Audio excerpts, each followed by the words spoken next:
Samuel Grant had sworn he'd never touch another woman after burying his wife 15 years ago. But when a stranger appeared at his fence claiming to be his mail-order bride, a bride he never ordered, everything changed. She'd traveled 1,000 miles on a forged letter, abandoned everything for a lie. He should have sent her away. Instead, the storm came and he let her in. That single choice would resurrect a heart he thought was dead. This is their story. Stay until the end and comment your city so I can see how far this tale has traveled.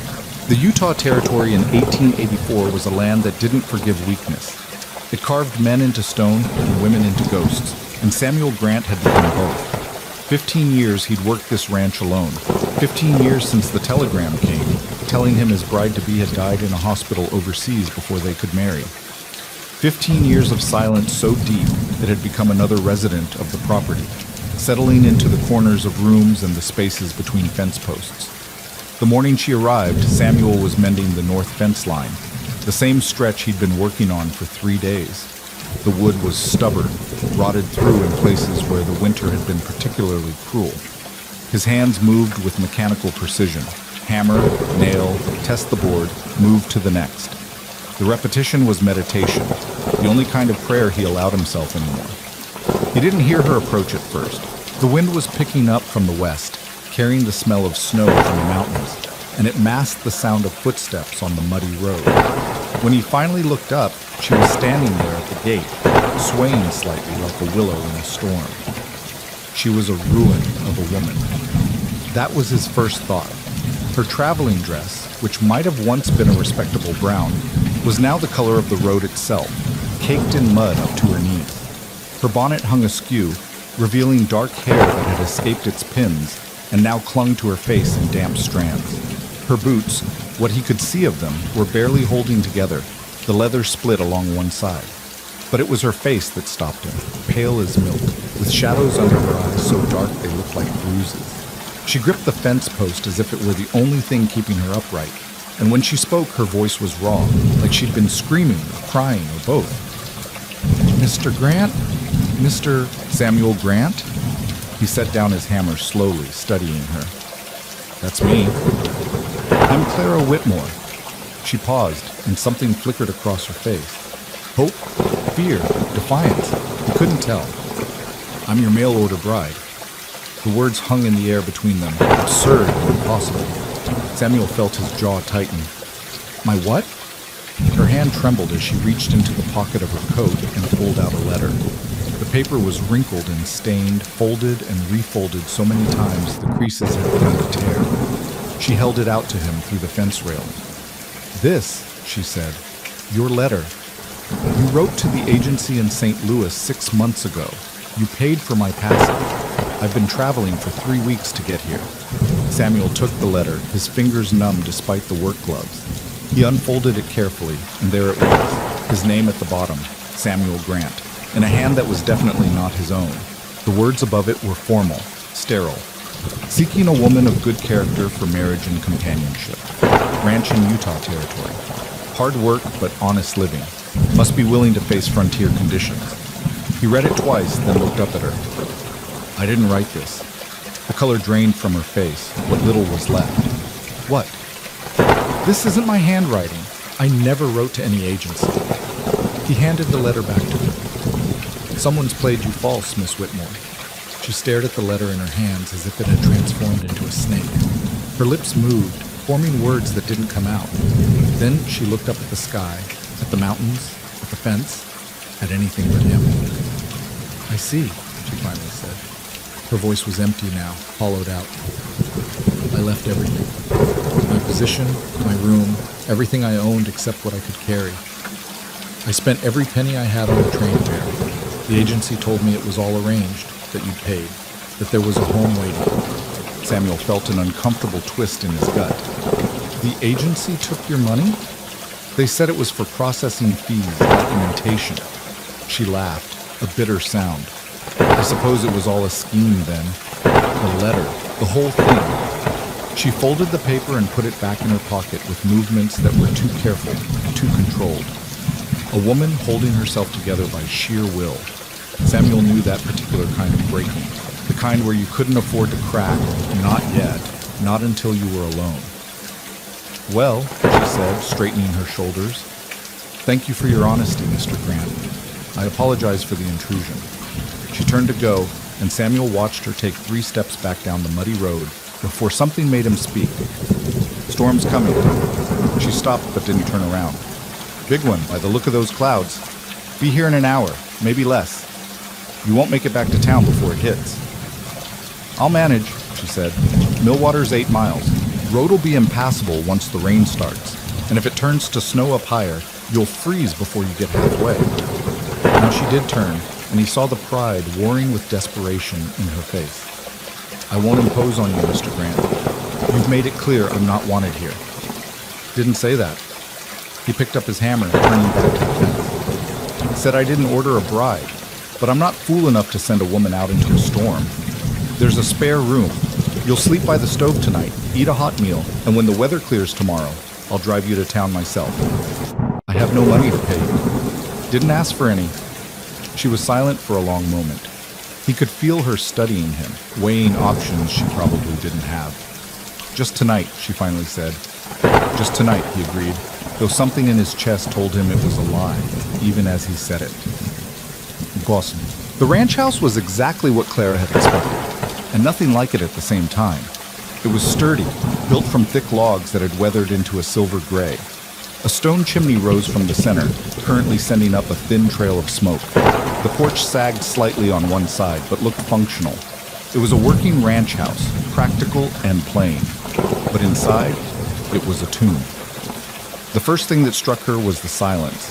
Not the peaceful quiet of a well-kept home, but the oppressive hush of a place where no one spoke, where no life happened beyond the bare necessities of survival. The main room served as kitchen, dining area, and sitting room all at once. A large iron stove dominated one corner, radiating welcome heat. A rough-hewn table with 2 chairs sat near the window.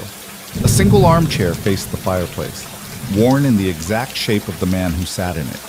But what made her breath catch were the things that weren't there. No curtains on the windows, just bare glass staring out at the landscape. No rugs on the floor, just scarred wood. No pictures on the walls, no books on the shelves, no signs that a human being with a soul lived here. It was a structure, not a home. Samuel moved through the space with the efficiency of a man who'd performed these actions 10,000 times. He stirred the stove, added wood, pumped water into a kettle and set it to boil. His movements were economical, not a single wasted gesture. Spare rooms through there, he said, nodding toward a door on the far wall. Door locks from the inside, clean sheets on the bed.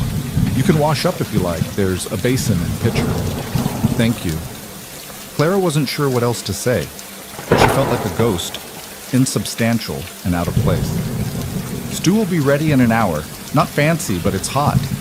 She nodded and retreated to the spare room, closing the door behind her with a sense of relief so profound it almost brought tears. The room was small but clean. A narrow bed, a dresser, a chair by the single window. Like the rest of the house, it was functional and utterly impersonal. Clara sat on the bed and finally let herself feel the full weight of what had happened. She'd left St. Louis 3 weeks ago with such hope. The position she'd held as a domestic servant had been bearable at best, degrading at worst. When Mrs. Henderson's son had started finding excuses to corner her in empty rooms, Clara had known she needed to leave. The advertisement for the mail-order bride agency had seemed like providence, a chance to start over, to have something of her own, to matter to someone. She'd saved for 6 months to afford the agency fee. She'd spent her last wages on a decent traveling dress and sturdy boots. She'd written letters to Mr. Samuel Grant, and someone had written back. The responses had been brief but kind, talking about the ranch, the territory, the life they might build together. All lies, all of it. Clara pressed her hands against her face, feeling the grit of 3 weeks' travel on her skin. She wouldn't cry. She'd learned long ago that tears were a luxury she couldn't afford. Tomorrow she'd go to town, find work somehow, start again. She'd done it before. She'd do it again. A knock on the door made her jump. Food's ready? Samuel's voice came through the wood, already retreating. The stew was simple: beef, potatoes, carrots, onions. But it was the best thing Clara had tasted in weeks. Railroad food had been scarce and expensive, and she'd rationed what little she had. Now she ate with single-minded focus, barely aware of Samuel sitting across from her doing the same. It was only when she'd finished and looked up that she realized he'd been watching her, not in a threatening way, but with a kind of puzzlement, as if she were a problem he was trying to solve. "When did you last eat?" he asked. "Yesterday morning, some bread and cheese." He stood and ladled more stew into her bowl without asking. "Eat." They finished the meal in silence. When Clara offered to wash the dishes, Samuel shook his head. "You've traveled 3 weeks and been on your feet all day. Rest." But she couldn't rest, couldn't sit still with the weight of her failure pressing down on her, so she stood and began clearing the table anyway, moving around him to the pump and basin. "Miss Whitmore. Clara, please." "Miss Whitmore is what Mrs. Henderson called me when she was displeased." She pumped water into the basin, her movements sharp. And that was most of the time. Samuel was quiet for a moment. "Your last employer." "Yes." She scrubbed a bowl with more force than necessary. "I was in service there for 4 years. It was a respectable position, or so everyone said. Good wages, room and board, only occasional beatings when things went missing that I hadn't taken." The bitterness in her voice surprised her. She usually kept those feelings locked away, where they couldn't hurt anyone, especially herself. "Her son?" Samuel asked quietly. Claire's hand stilled in the water. "What about him? You said you left everything, but the way you said it, you weren't leaving for something better. You were running from something worse." She resumed scrubbing, not looking at him. Mr. Henderson was 23 and believed that servant girls were part of the amenities of his mother's house. I disagreed. He was persistent. I knew it was only a matter of time before his persistence overcame my protests, and when it did, I'd be the one blamed and dismissed without references. "So you saw the agency advertisement." "I saw a chance to be something other than powerless, to have a home that couldn't be taken away on someone else's whim, to matter." She set the bowl aside and started on the next. "Foolish, I suppose. There's no such thing as safety, not for women like me." "Women like you?" "Women with nothing, no family, no money, no power. We survive on the sufferance of others, and when that sufferance runs out, we disappear." She finished the last dish and dried her hands on a towel that had seen better days. "But I won't disappear. I'll find another position in town. I'm a hard worker. Someone will need help." Samuel stood there, his face unreadable in the lamplight. Outside, the first drops of rain began to hit the windows. "Storm starting," he said. "You should sleep. Morning's soon enough to figure out what comes next." Clara nodded and retreated to the spare room, closing the door between them. She changed out of her travel-stained dress and into the only other one she owned, a simple cotton shift. The bed was harder than she was used to, but clean. The pillow smelled like soap in the sunshine. She lay in the darkness, listening to the rain intensify into a roar on the roof. In the main room, she could hear Samuel moving around, banking the fire, settling in for the night. The sounds were domestic and strange at the same time. Another person in the space after so long alone. She thought about the letter in her pocket, the careful forgery, the elaborate lie. Who would do such a thing? And why? Did Samuel have enemies? Or had it truly been the agency, running some kind of elaborate scheme? But exhaustion was pulling at her now, 3 weeks of travel and stress finally catching up. Her last thought before sleep took her was of Samuel's hands on the fence post, scarred and capable, and the way he'd looked at her, not with pity or desire, but with something else, recognition, perhaps. The kind one ghost gives another. In the main room, Samuel sat in his chair by the dying fire and stared at nothing. 15 years he'd lived alone. 15 years of silence broken only by the sounds of animals, weather, and his own breathing. He'd grown to prefer it that way. People complicated things. People asked questions, wanted things, left holes when they went away, especially women. He'd met Margaret during the war. She'd been a nurse, and he'd been a soldier with a bullet in his shoulder that had gone septic. She'd saved his life, and somehow, in the fever dreams and pain, he'd fallen in love with her. When the war ended, he'd come west to build something, to make a life worthy of her. He'd written letters, made plans. She'd said yes. Then the telegram came. Fever had taken her, quick and merciless. She died calling his name, the matron wrote. She died with his last letter clutched in her hand. Samuel had read that telegram and felt something inside him go still and cold. He built the ranch anyway because what else was there? Work was reliable. Land didn't leave. Animals needed feeding whether you wanted to feel or not. And now Clara Whitmore was sleeping in his spare room, brought here by a lie he didn't understand. He should let her go tomorrow, drive her to town, give her a few dollars to help her start over, forget she'd ever appeared at his fence. But something about her had cracked through his careful indifference. The way she'd stood there, destroyed but refusing to break. The pride that made her turn away even when she had nowhere to go. The bitterness in her voice when she talked about being powerless. He understood that feeling. The war had taught him what it meant to be helpless, to watch people die and be unable to stop it. He'd sworn afterward that he'd never be powerless again, never care enough about anything that losing it could destroy him. Yet here he was, troubled by a stranger's pain. Samuel stood and moved to the window. The storm was in full force now, rain sheeting down in waves, occasional flashes of lightning illuminating the mountains in the distance. The road to town would be a river of mud by morning. Even if he wanted to take her back, it wouldn't be possible for at least a day, maybe two, which meant she'd be here, in his house, disrupting the carefully constructed emptiness he'd built over 15 years. He should be angry about that. Instead, he felt something else, something he hadn't allowed himself to feel in so long he'd almost forgotten what to call it. Curious. He wanted to know who Clara Whitmore really was, why she'd been desperate enough to trust a letter from a stranger, what dreams she'd carried all the way from St. Louis, what kind of person emerged from powerlessness and survival with that particular steel in their spine. But curiosity was dangerous. Curiosity led to questions. Questions led to conversations. Conversations led to connections. And connections led to pain when they inevitably broke. Better to stay cold. Better to stay empty. Samuel returned to his chair and closed his eyes, trying to summon the numbness that usually came so easily. But tonight, it wouldn't come. Tonight, he kept seeing Clara's face when he told her he hadn't written the letter, the way her eyes had gone dead, even as she'd held herself together. He knew that look. He'd seen it in the mirror for 15 years. Morning came gray and cold. The storm had passed in the night, but it had left the world transformed. The road was indeed a river of mud, impassable to any wagon. The fields were flooded in low spots. Winter had arrived overnight, and it would be days before anything dried enough for travel. Samuel was at the stove when Clara emerged from the spare room.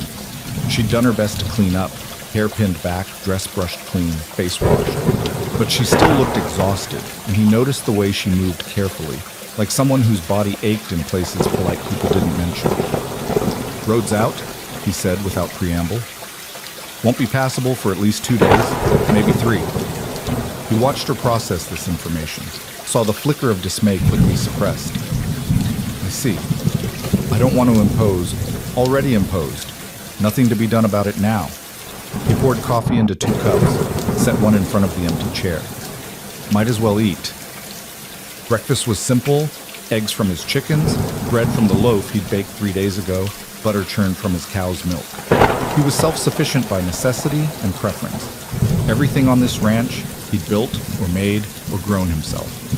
Clara ate quietly, methodically, like someone who'd learned not to take food for granted.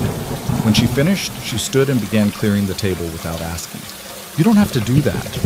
"I know." She was already at the pump, filling the basin. "But I won't sit idle while I'm taking your hospitality." Samuel wanted to argue, but he recognized the set of her shoulders. Pride again. The need to be useful, to earn her keep, to not be a burden. He understood that too. "Suit yourself."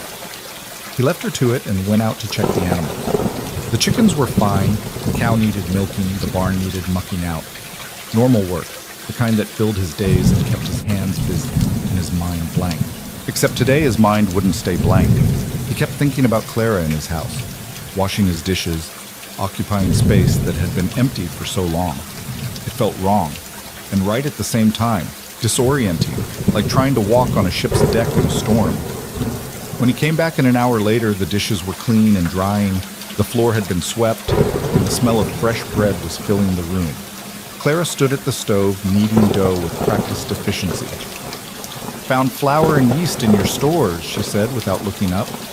"Thought I'd make a fresh loaf. The old one's going stale." Samuel hung his coat by the door. "You don't... I know, but I'm doing it anyway." Now she did look at him, and there was defiance in her eyes. "I won't be a kept woman, Mr. Grant, not even for a few days. If I'm eating your food and sleeping under your roof, I'll earn it." He almost smiled. Almost. "Fair enough."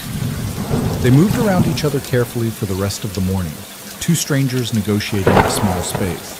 Clara worked with the quiet competence of someone who'd been in service, finding tasks that needed doing and doing them without fuss. Samuel went about his normal routine, trying to ignore the way the house felt different with someone else in it. Different, but not bad. By afternoon, the bread was baked and cooling, the stove was gleaming, and Clara had found his pile of mending in the corner. Shirts with torn seams, pants with split hems, all the small damages of daily life he'd been ignoring. "You can't sew these?" she asked, holding up a shirt. "Can when I have to. Usually don't bother." "I'll do them." She was already threading a needle. "Miss Whitmore, Clara." Clara. Her name felt strange on his tongue, intimate somehow. "You're a guest. You don't need to..." "I'm not a guest." She met his eyes, and there was something fierce in her expression.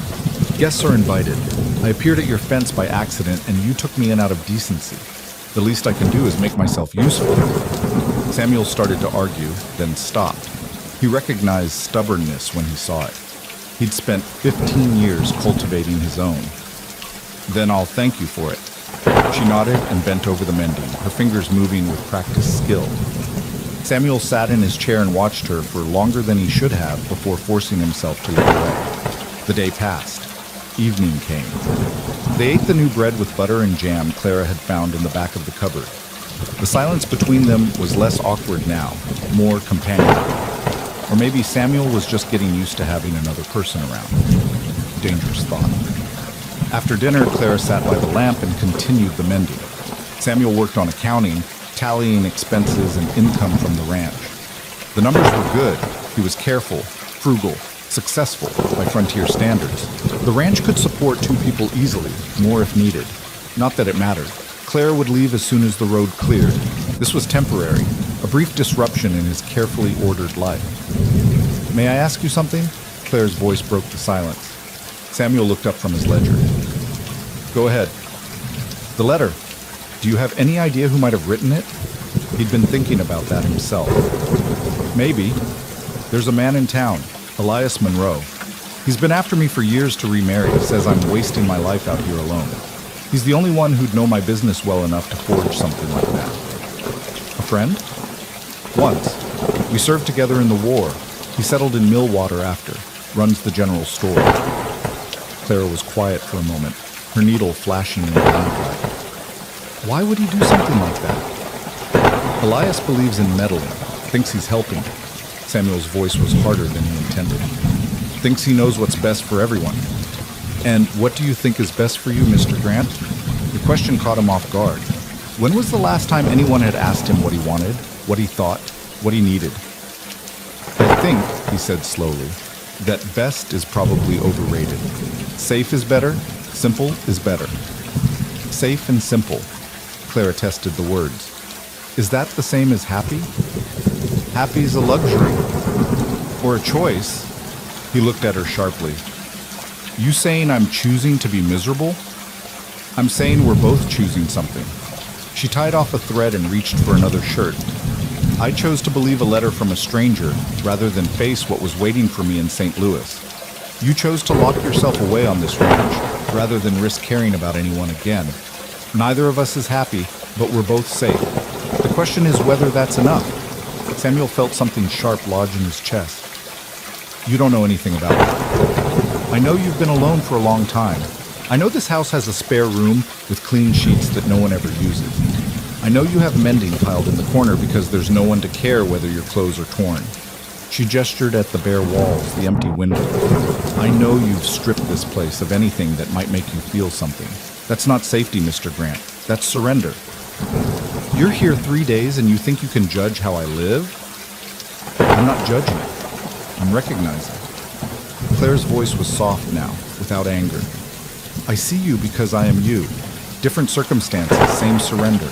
We're both ghosts, haunting our own lives. The words hung between them, truth sharp enough to cut. Samuel wanted to be angry, to tell her she was wrong, to order her to stop talking about things she couldn't understand. But she did understand. That was the problem. He stood abruptly. I'm going to check on the animal. It's dark. I know my own land in the dark.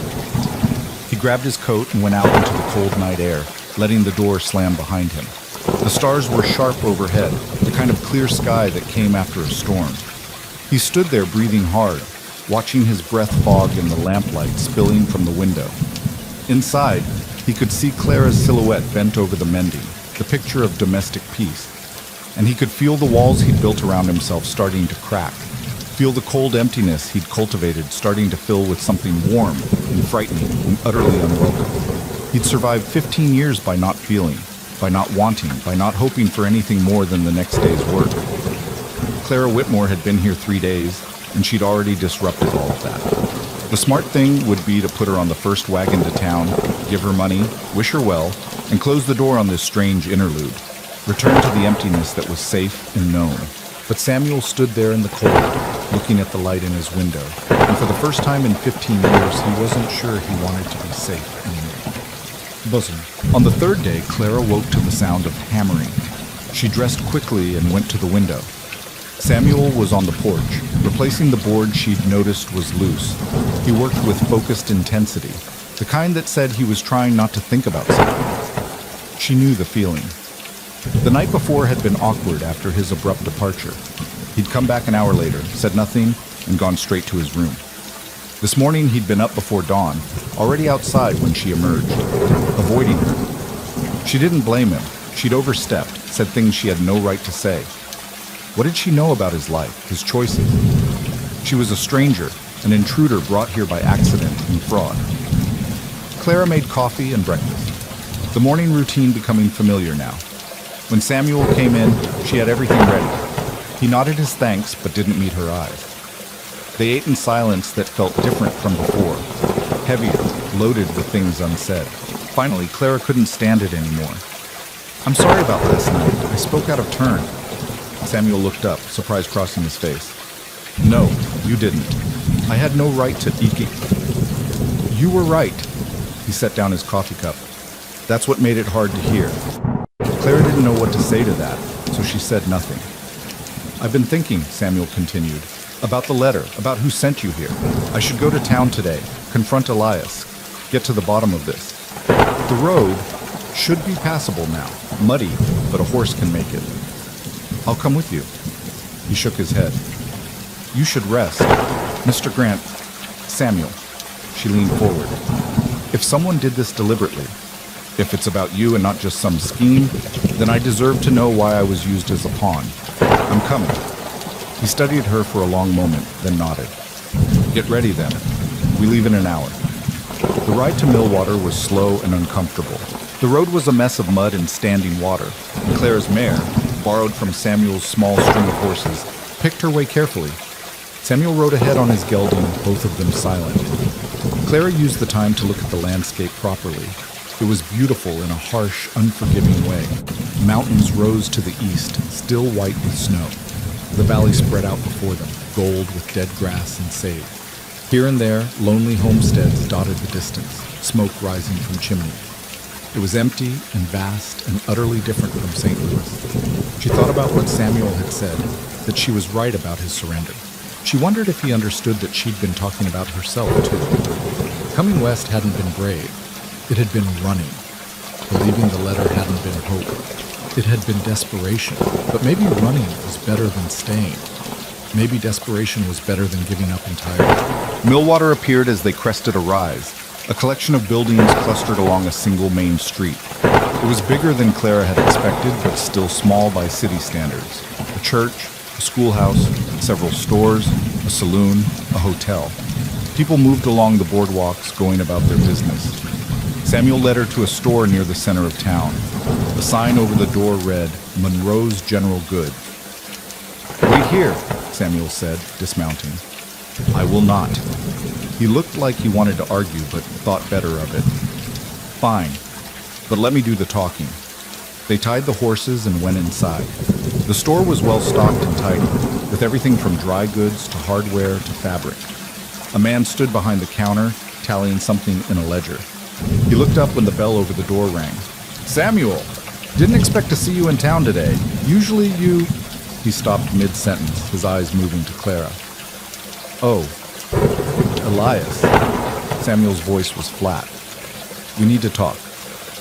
Elias Monroe was a handsome man in his 40s, with silver threading through dark hair and laugh lines around his eyes. Right now, those eyes were red. About the letter you sent to a mail-order bride agency in St. Louis using my name. Elias's face went carefully blank. "I don't know what you're talking about." "Don't lie to me, Eli. There's no one else who'd know my business well enough. No one else fool enough to think they were helping." For a long moment, Elias said nothing. Then he sighed and ran a hand through his hair. "Come to the back. We shouldn't discuss this here." He led them through a door into a storage room filled with crates and barrels. Once they were private, he turned to face them. "You're Clara Whitmore, I presume?" "I am. I'm sorry for the deception. I truly am. But Samuel..." He looked at his friend with something like desperation. "You've been dying out there for 15 years, slowly killing yourself in loneliness. I thought if I could just get someone there, someone who might understand..." "You thought you'd what?" Samuel's voice was dangerously quiet. "Trick me into marriage? Manipulate a woman into traveling 1,000 miles on false pretenses? I thought I'd save you." Elias's voice rose. "Margaret died 15 years ago, Samuel. 15 years. And you've been rotting in that ranch ever since, barely speaking, barely living. Someone had to do something. So you lied. You forged my name. You stole this woman's money and her hope and her safety. I paid the agency myself. Miss Whitmore's money went to her passage and arrangements just like it was supposed to." Clara found her voice. "Then why did the agency tell me Mr. Grant had paid?" Elias had the grace to look ashamed. "Because I asked them to. I thought if you believed he'd already invested in bringing you here, you'd come. And once you met him, once you saw the kind of man he is, you'd stay." "You thought I'd fall in love with a stranger because he was a good man?" Clara couldn't keep the bitterness from her voice. "Or did you think I'd be so desperate and stranded that I'd have no choice?" "Both," Elias admitted. "I'm not proud of it, but yes, both." Samuel moved fast. One moment he was standing still, the next his fist connected with Elias's jaw, sending the man stumbling back into a crate. "You son of a bitch!" Elias touched his split lip, wincing. "I deserved that." "You deserve worse. She could have died on that road. She could have been robbed, attacked, killed. All because you thought you knew what was best for me. I know what I did was wrong. Do you?" Samuel was shaking now, years of controlled emotion finally breaking through. "Do you have any idea what you've done? Not just to her, to me as well? I've spent 15 years learning how to be alone, Eli. 15 years building a life that doesn't hurt. And you decided you had the right to tear that down because you think you know better than I do what I need. What you need is to live again. What I need is to be left alone." Samuel's voice echoed in the small room. "What I need is for people to stop thinking they can fix me, that I'm broken, that I need saving. I'm fine the way I am." "No, you're not." Elias straightened, holding his jaw. "You're existing. You're not living. There's a difference. And if Margaret could see you now, she'd be heartbroken." The words hit Samuel like a physical blow. Clara saw him flinch, saw the color drain from his face. "Don't," he said, his voice barely above a whisper. "Don't you dare use her against me. And stop using her as an excuse." Elias's voice was desperate now. "She wouldn't want this for you. She wouldn't want you locked away, punishing yourself for surviving when she didn't. She'd want you to be happy. She'd want you to love again. You don't know what she'd want." "Neither do you. Because she's gone, Samuel. She's been gone for 15 years. And you can't ask her, and you can't bring her back, and you can't spend the rest of your life making yourself pay for being the one who lived." Silence fell like a shroud. Clara stood frozen, witnessing something private and raw. She felt like an intruder, But she couldn't move, couldn't break the moment. Samuel's hands clenched and unclenched at his sides. When he finally spoke, his voice was hollow. I know she's gone. I know I can't bring her back, but I can keep her memory sacred. I can honor what we had by not replacing her. That's not honor, Elias said gently. That's fear. You're not keeping her memory sacred. You're keeping yourself locked in the moment she died. Samuel turned away, his shoulders rigid. Clara saw him struggling, saw the war between anger and grief playing out across his body. What do you want me to say? Samuel finally asked. That you're right? That I'm broken? That I need fixing? I want you to say you're willing to try, to live, to let someone in. Elias glanced at Clara. Even if it's not her. Even if it's just opening the possibility.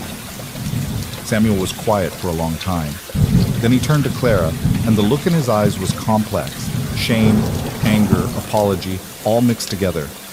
I'm sorry you were dragged into this. Elias will give you money to get back to St. Louis, or to make a start somewhere else if you prefer. Whatever you need. Samuel, Elias started. No. Samuel's voice was firm. You've done enough. Miss Whitmore deserves compensation for what you've put her through, and I'll make sure she gets it. But this scheme of yours ends here. He walked out without another word. Clara hesitated, looking between the door and Elias. Go after him, Elias said quietly. Please. I may have done this the wrong way, but I wasn't wrong about him needing someone. He doesn't want me there. He doesn't know what he wants. He spent too long telling himself he doesn't deserve to want anything. Clara thought about that, about want and deserve, and the walls people built to protect themselves from pain.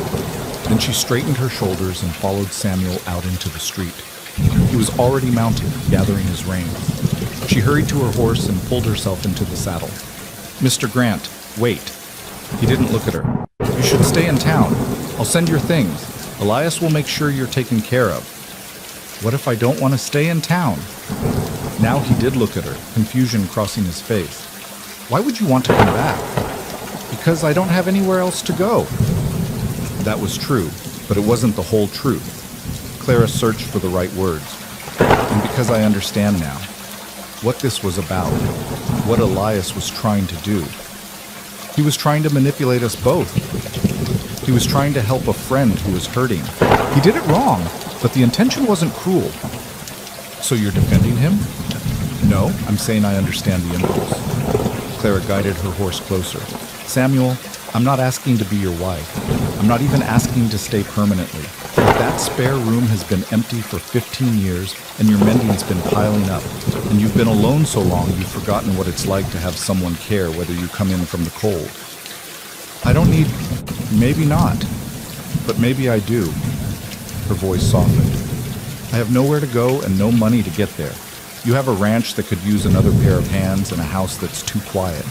Let me stay, on wages, as hired help, not a bride, not a charity kid. An employee. Samuel stared at her, searching her face for something. Why? Because, Clara said honestly, I'm tired of running. And maybe you're tired of hiding. Maybe we could both stop, just for a little while. See what happens when we're not so busy surviving that we forget to live. She'd thrown his own words back at him, the ones Elias had said. She saw them land, saw Samuel flinch. This is a bad idea, he said, but there was no conviction in it. Probably. You'll regret it. Maybe. But I regret a lot of things already. One more won't kill me. Despite everything, Samuel almost smiled. Almost. You're stubborn. So are you. He looked away, out at the mountains, at the road leading back to his ranch, back to the empty house and the silent rooms and the life he'd built from loneliness and grief. Wages, he finally said. Room and board. You do the cooking, cleaning, mending, whatever needs doing around the house. I handle the ranch work. We keep separate rooms, separate lives. This is a business arrangement, nothing more. Agreed. And when you want to leave, you leave. No obligations, no guilt. Agreed. He nodded once sharply. Then he turned his horse and started back down the road. Clara followed, her heart pounding for reasons she didn't want to examine too closely. She'd come west looking for safety, for a home, for someone to make her matter. She'd found none of those things. Instead, she'd found a man as broken as she was, hiding in the wilderness from a pain he couldn't heal. But maybe, just maybe, two broken people could hold each other up long enough to figure out how to be whole again. Or maybe they'd just break each other worse. Either way, Clara thought as the ranch came into view, it was better than running. The first week passed in a careful dance of avoidance and necessity. Clara rose before dawn each morning, starting the fire and preparing breakfast before Samuel came in from the early chores. They ate in silence that was sometimes comfortable, sometimes charged with unspoken tension. Then he would disappear to the far reaches of the ranch while she tackled the accumulated neglect of 15 years. Windows that hadn't been properly cleaned, floors that hadn't seen a good scrubbing, curtains that had never existed. She found fabric in town on her second trip there, using the small advance Samuel had given her on her wages. Plain cotton, nothing fancy, but enough to soften the stark windows and make the house feel less like a way station and more like a home. When Samuel came in that evening and saw the curtains hanging, he stopped in the doorway. "You didn't have to do that." "I know, but the morning sun was blinding, and I thought..." She paused, suddenly uncertain. "If you don't like them, I can take them down." He studied the curtains for a long moment, his face unreadable. "They're fine." It wasn't enthusiasm, but it wasn't rejection either. Clara learned to read these small concessions as victories. The nights were harder. After dinner, they would retreat to opposite sides of the room, Samuel to his ledgers and accounts, Clara to her mending or reading from the small collection of books she found tucked away in her trunk. The silence would stretch between them, heavy with all the things neither of them knew how to say. Sometimes she would catch him watching her, his expression troubled. Sometimes he would catch her watching her, and she would look away quickly, embarrassed to be caught studying the lines of grief carved into his face. They were like two wild animals circling each other, neither willing to attack, neither willing to fully retreat. It was during the second week that Clara started to notice the small things he did. The way he would leave firewood stacked by the door on particularly cold mornings. The way he fixed the pump handle without comment after she mentioned it was stiff. The way he came in from working in the rain and hung his coat far from the stove so it wouldn't drip on the floor she'd just cleaned. He never acknowledged these gestures, never mentioned them, but they accumulated like snow, quiet and persistent, until Clara realized that Samuel Grant showed care through action, not words. He'd spent so long alone that he'd forgotten how to speak affection, but his hands still remembered how to express it. She began to respond in kind. Fresh coffee waiting when he came in from the cold, his favorite shirt mended and pressed. Meals time to when he finished work, not to some arbitrary schedule. They were building a language between them, one constructed entirely of small kindnesses and careful consideration, but they still barely spoke. It was Clara who finally broke the pattern. She'd been there nearly 3 weeks when she came in from feeding the chickens, a task she'd taken over without asking, to find Samuel standing in the main room, staring at something in his hand. "Samuel?" He startled, quickly putting whatever it was behind his back, but not before she caught a glimpse of a photograph in a wooden frame. "I'm sorry," she said quickly. "I didn't mean to intrude." "You're not." But his voice was rough, and he didn't move. Clara should have retreated to give him privacy. Instead, she found herself stepping closer. "May I see?" He hesitated so long she thought he would refuse. Then slowly, he brought his hands forward and held out the photograph. The woman in the picture was beautiful. Dark hair pinned up in the style of 20 years ago, intelligent eye, a slight smile playing at her lip. She wore a nurse's uniform, and there was something capable and warm in her expression. "Margaret," Clara said softly. It wasn't a question. "Yes." Samuel stared at the photograph as if seeing it for the first time. "I put all her things away years ago. Couldn't stand seeing them every day, the reminder of what I'd lost. But sometimes I take them out and wonder if I'm forgetting her face." "Are you?" "I don't know.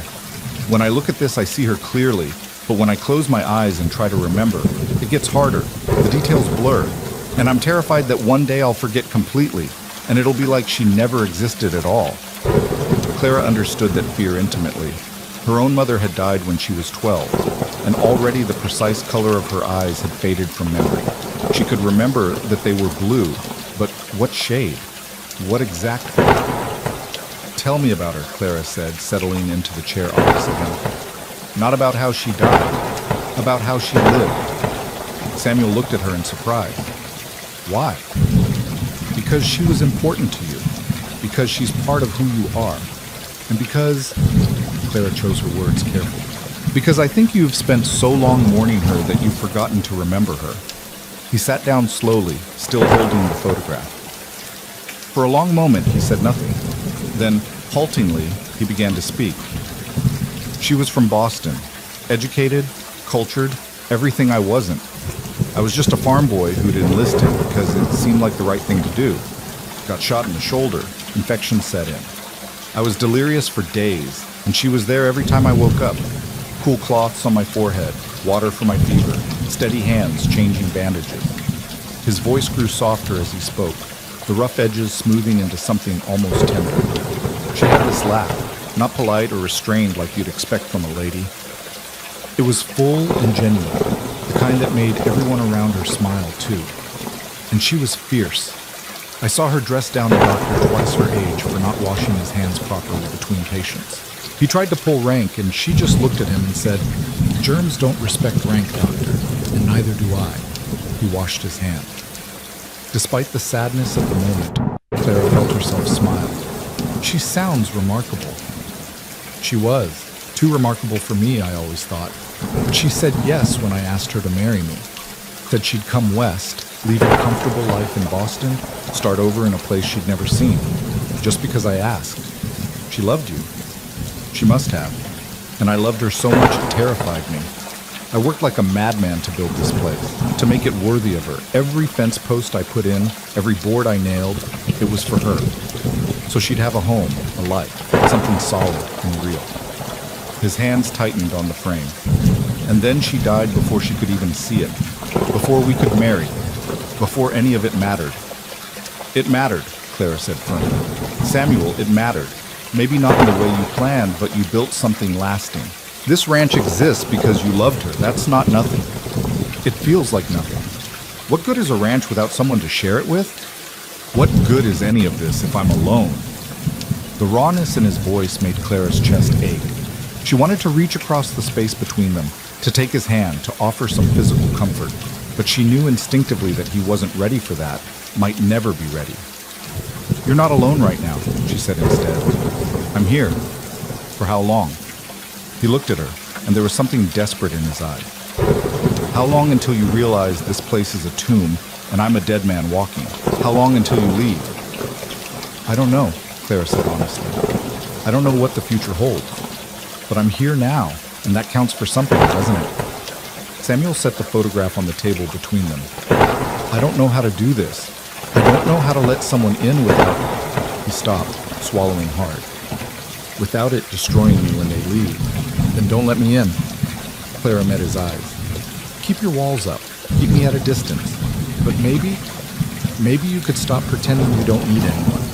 Maybe you could just accept that it's okay to have another person in your space, even if you don't let them into your heart. And you, what do you need?" The question surprised her. No one had asked her that in so long. Mrs. Henderson had never cared what Clara needed, only what she could provide. The agency had never asked. Even the other servants she'd worked with had been too busy surviving to worry about each other's needs. "I need to feel useful," Clara said slowly, working through the thought as she spoke. "I need to know that I'm contributing something, that my presence makes a difference. I need to not be invisible." "You're not invisible." "I've been invisible my whole life. The servant no one notices until something needs doing. The orphan no one wanted to adopt. The woman men looked through until they wanted something from her." She took a breath. "Here, when you look at me, you actually see me, even when you don't want to. That's more than I've had in years." They sat in silence, the photograph between them like a bridge or a barrier. Clara couldn't tell which. Outside, the wind picked up, rattling the new curtains. "I can't promise I'll ever..." Samuel started, then stopped. "I can't promise anything. I'm not asking you to." He nodded slowly, then stood and carefully placed the photograph back in whatever trunk he'd taken it from. When he returned, his face had regained some of its usual careful blankness, but something had shifted. Some invisible wall had been acknowledged. if not torn down. Thank you, he said quietly, for listening. Thank you for telling me. They went back to their evening routine, but the silence felt different now. Less like avoidance and more like peace. That night, lying in her small bed, Clara thought about Margaret and the love that had built this ranch. She thought about Samuel, trapped in grief so old it had calcified into his bones. And she thought about herself and what she was doing here, and whether staying was brave or just another way of running. She didn't have answers, but for the first time since arriving, she felt like maybe she didn't need them yet. The next morning, Samuel was different. Not dramatically so. He still rose early, still worked hard, still said little. But when Clara put his breakfast in front of him, he said, "Thank you," and met her eyes when he said it.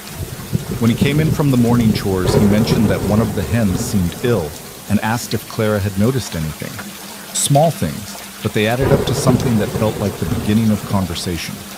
Clara responded carefully, not wanting to push too hard. She answered his question about the hen, mentioned that the cellar door was sticking, asked if he knew when the food shipment was due. Normal household coordination, the kind of mundane communication that kept a working ranch functioning. But beneath it, she could feel something else building. Trust, maybe. Or at least the possibility of trust. It was 3 days after their conversation about Margaret that the fever struck Clara. She woke in the night feeling wrong, hot and cold at the same time. Her head pounding, her body aching in ways that had nothing to do with work. She tried to get up to use the privy and nearly fell, her legs refusing to support her properly. She made it back to bed and pulled the quilts around her, shivering violently. Morning came, but Clara couldn't rise. The room spun when she opened her eyes. Her throat felt like broken glass. When she tried to call out, only a croak emerged. She must have slept, because the next thing she knew, Samuel was in her room. The door was open. Had she forgotten to lock it, or had he broken it down? She couldn't remember. "Clara." His voice came from very far away. "Clara, can you hear me?" She tried to answer, but the words wouldn't form. His hand touched her forehead, and even through her fever, she could tell his fingers were cold. "Christ, you're burning up." She felt him lift her, blankets and all, and carry her somewhere. The main room, she realized dimly. He settled her in his armchair, the one by the fire, and began building up the flame.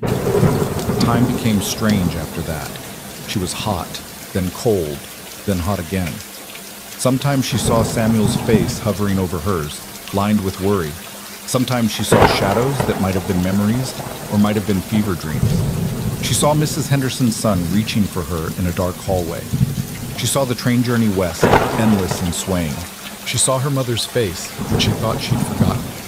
Through it all, there was Samuel, his hands cooling her burning skin with damp cloth. His voice, low and steady, telling her she was safe, that she'd be fine, that she just needed to hold on. His presence, constant and unwavering, an anchor in the delirium. Once she woke to find him sitting beside her chair, his head in his hands, his shoulders shaking. She tried to reach out to him, but her arm wouldn't obey. Then the fever pulled her under again. When she finally surfaced properly, the world was quiet and still. Gray morning light filtered through the curtains she'd made. Her fever had broken. She could tell by how the air felt cool against her skin instead of either scorching or freezing. Her body ached, but it was the normal ache of illness passing, not the delirium of fever. Samuel was still there, asleep in the chair he'd pulled beside hers. He looked terrible, unshaven, hollow-eyed, his clothes rumpled. How long had she been sick? How long had he been watching over her? Clara tried to sit up and immediately regretted it as the room tilted.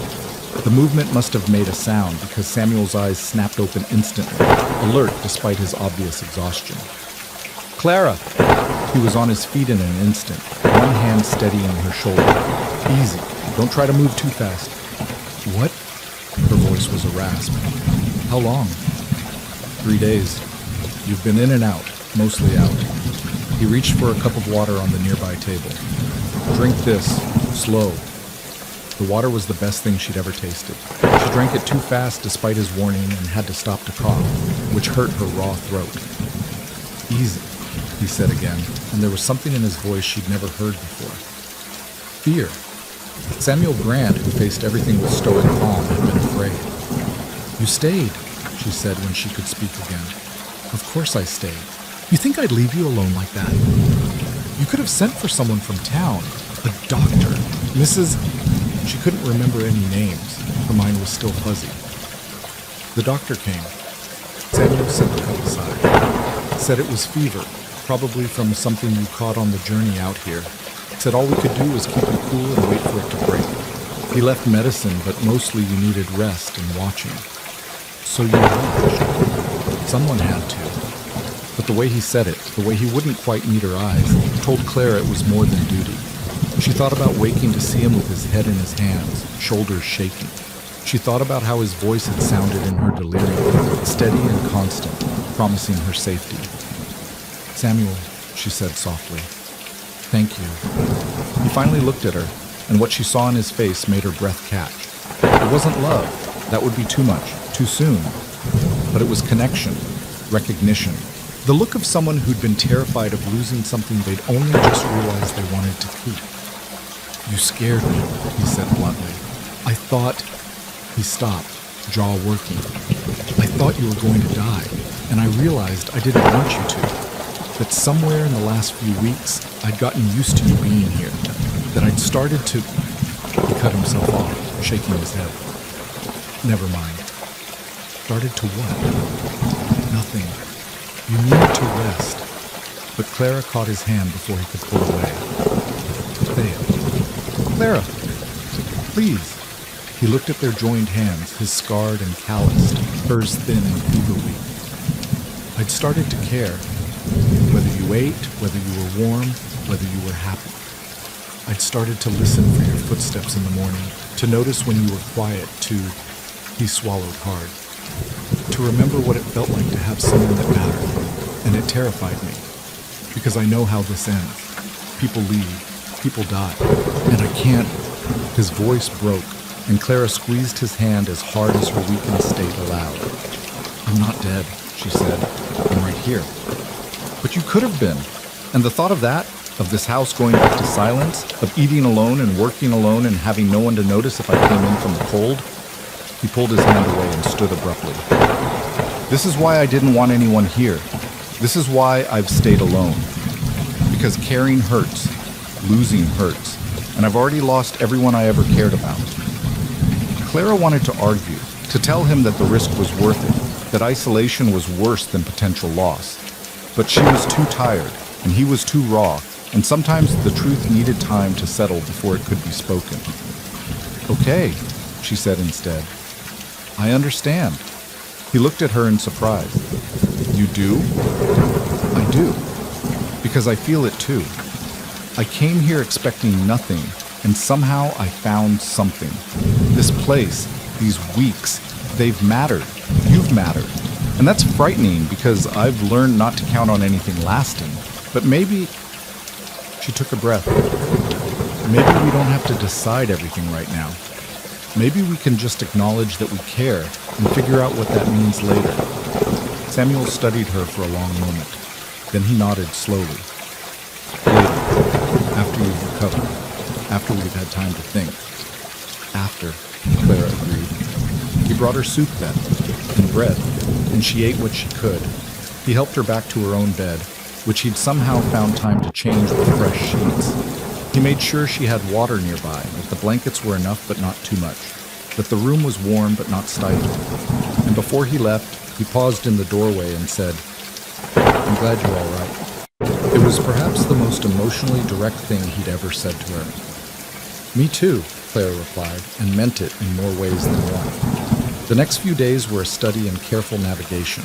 Clara was weak, her recovery slower than she'd have liked. Samuel hovered without hovering, leaving food where she could reach it, checking on her without fussing, finding excuses to be nearby without crowding. They didn't talk about what he'd said during her fever. By unspoken agreement, they let it rest, a truth acknowledged but not yet examined.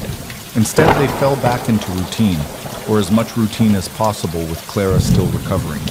She graduated from bed to chair by the fire, then from chair to short walks around the house, then to light tasks, folding laundry, cutting vegetables.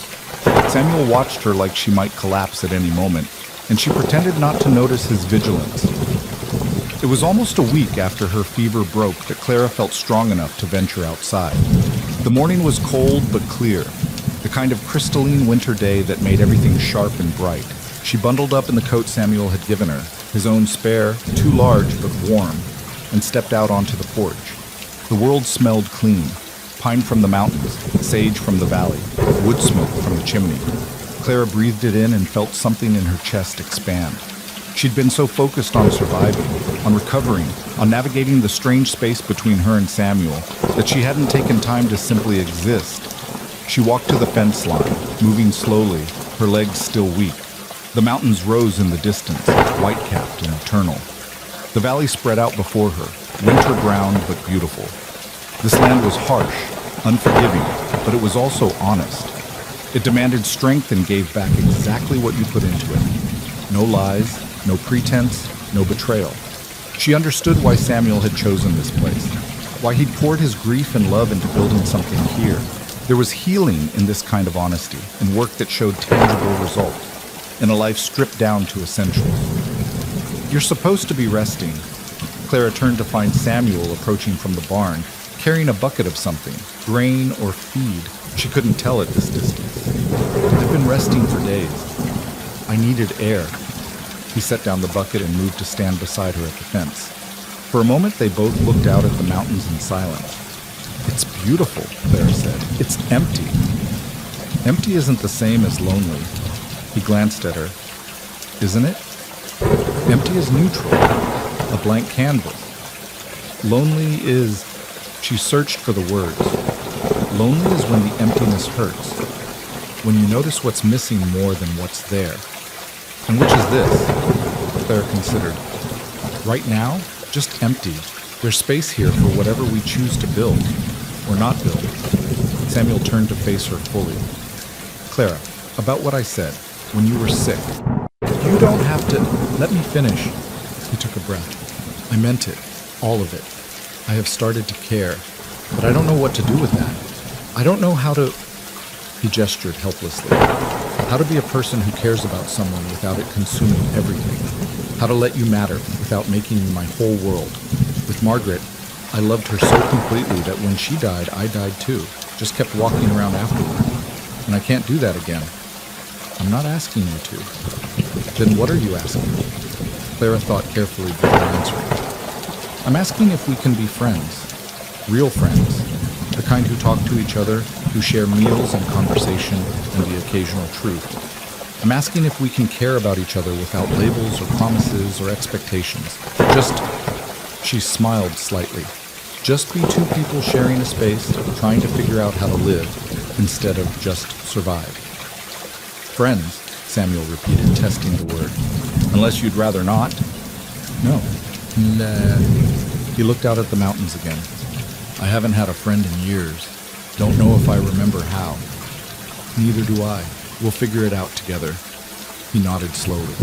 Then he picked up his bucket and turned back toward the barn. But before he walked away, he said, Thank you for not asking for more than I can give. Thank you for giving what you can, Clara replied. It was a small moment, a quiet exchange, but something had shifted between them, some agreement reached. They weren't lovers, weren't even romantically interested, but they were no longer just employer and employee, stranger and stranger. They were something new, something neither of them had quite figured out yet. And for now, that was enough. Winter deepened, and with it came a routine that was almost comfortable. Samuel taught Clara about the ranch, how to read weather signs, how to tell when the animals needed attention, how to preserve food for the lean months. Clara taught Samuel about small comforts he'd forgotten, how a properly set table made meals feel special, how music could fill empty spaces, how sometimes talking about nothing was better than silence. They played cards in the evenings, a deck Clara had found in town. Neither of them was particularly good, and they argued cheerfully over the rules. They read aloud to each other from the few books Samuel owned, agricultural manuals and old novels, poetry, and philosophy. Clara's voice was clear and expressive. Samuel's was halting but earnest. They talked, not about the big things, not yet, but about daily life, about Clara's childhood in various households, always the outsider, about Samuel's years in the war, the things he'd seen and done. about small dreams and large fears, hopes and disappointments, the ordinary texture of two lives slowly interweaving. They learned each other's rhythms. Samuel liked his coffee strong and black, hated onions but would eat them if they were cooked into stew. Clara was cheerful in the mornings but grew quiet by evening, needed time alone to read or think. Samuel worked best with his hands, thought through problems by building or fixing. Clara processed through talking, needed to speak ideas aloud before they made sense. They were different, but the differences complemented rather than conflicted. And slowly, carefully, they built something that neither wanted to name but both valued. It was during one of their evening card games that Samuel asked the question Clara had been dreading. "Why did you really come west?" She kept her eyes on her cards. "You know why. The agency, the letter? No, before that. You said you were running from Mr. Henderson's attention, but that's not the whole story, is it?" Clara set down her cards. She'd known this conversation would come eventually. Friendship required honesty, and she'd been holding back. "No," she admitted. "That's not the whole story." She told him then. About her mother dying when she was 12, leaving her in the care of a father who'd never wanted a daughter. About being sent to her first household at 13, too young, too vulnerable. About learning quickly that she had value only in what she could do, never in who she was. About the men who thought servant girls were there for their amusement, the women who blamed the girls for attracting attention, the system that ground people down and expected them to be grateful for it. "I've been surviving since I was 12 years old," she said. "Just surviving, never living. The agency seemed like a chance to finally have something of my own, a husband who'd chosen me, a home that couldn't be taken away. I knew it was desperate. I knew the risk, but I was so tired of being powerless, of having no say in my own life." Samuel listened without interrupting. When she finished, he was quiet for a long moment. "You're not powerless here," he finally said. "I know. That's why I stayed. Even after everything, the lie, the misunderstanding, this place feels different. You see me as a person, not a servant or a woman to be managed. You ask what I think, what I need. That's more than I've had in years. You deserve more than that." "Maybe, but it's a start." They resumed their game, but something had deepened between them. Another layer of protection removed, another truth shared. That night, Clara lay in bed and thought about power and choice. She'd stayed at the ranch by her own decision. She worked here because she wanted to, not because she had no other options. Samuel had made it clear multiple times that she could leave whenever she wished, with money and help. She'd chosen to stay, and in that choice was a kind of power she'd never had before. The thought made her smile in the darkness. Maybe she was finally learning how to live. The knock on the door came on a Tuesday morning in late February, unexpected and sharp enough to make both of them look up from breakfast. Samuel's eyes met Clara's across the table, and she saw wariness there. In the 3 months she'd been at the ranch, no one had come calling. Samuel's isolation had been deliberate and absolute. He rose slowly, wiping his mouth with the back of his hand, and moved to the door. Clara stayed at the table but positioned herself so she could see who stood on the porch. It was Elias Monroe. The man looked uncomfortable, hat in his hands, shifting his weight from foot to foot. "Samuel, I know I'm not welcome, but I need to speak with you, both of you, if Miss Whitmore is willing." Samuel's jaw tightened, but he stepped aside. "Come in then."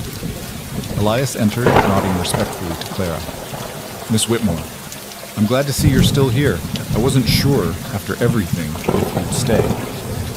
"I'm still here," Clara said neutrally. She wasn't sure how she felt about Elias Monroe. Anger at his manipulation, certainly, but also a strange gratitude because without his interference, she never would have found this place. This strange peace she was building with Samuel. "I came to apologize," Elias said, addressing them both. "Properly, not just in the heat of the moment. What I did was wrong. I had no right to forge that letter, to play with both your lives like that. I convinced myself I was helping, but really I was just interfering where I had no business." Samuel crossed his arms. "You could have killed her, sending a woman alone across the country on false pretenses. Anything could have happened." "I know. I've been thinking about that every day since. The danger I put Miss Whitmore in, all because I thought I knew what was best for you." Elias looked genuinely ashamed. There's no excuse for it. I'm not asking for forgiveness. I just wanted you both to know that I understand what I did was unforgivable. Then why come? Samuel asked. If you're not asking forgiveness, why bother? Because there's something else you should know. Elias glanced at Clara apologetically. I wasn't the only one involved. The agency I contacted, they're not legitimate. I found that out after Miss Whitmore arrived. They're running a scheme, taking money from desperate women and sending them to addresses that don't exist, or to men who never requested brides. Miss Whitmore was lucky. Some of the women... He stopped, swallowing hard. Some of them aren't so fortunate in where they end up. Clara felt her blood run cold. She thought about the other women at the agency office in St. Louis, all of them hopeful, all of them handing over their life savings for a chance at something better. How many women? I don't know exactly, but the agency's been operating for at least 2 years, could be dozens, maybe more. And you're just now telling us this? Samuel's voice was dangerous. I just found out myself, started asking questions after Miss Whitmore arrived, trying to figure out how they'd managed the whole thing. The more I dug, the worse it got.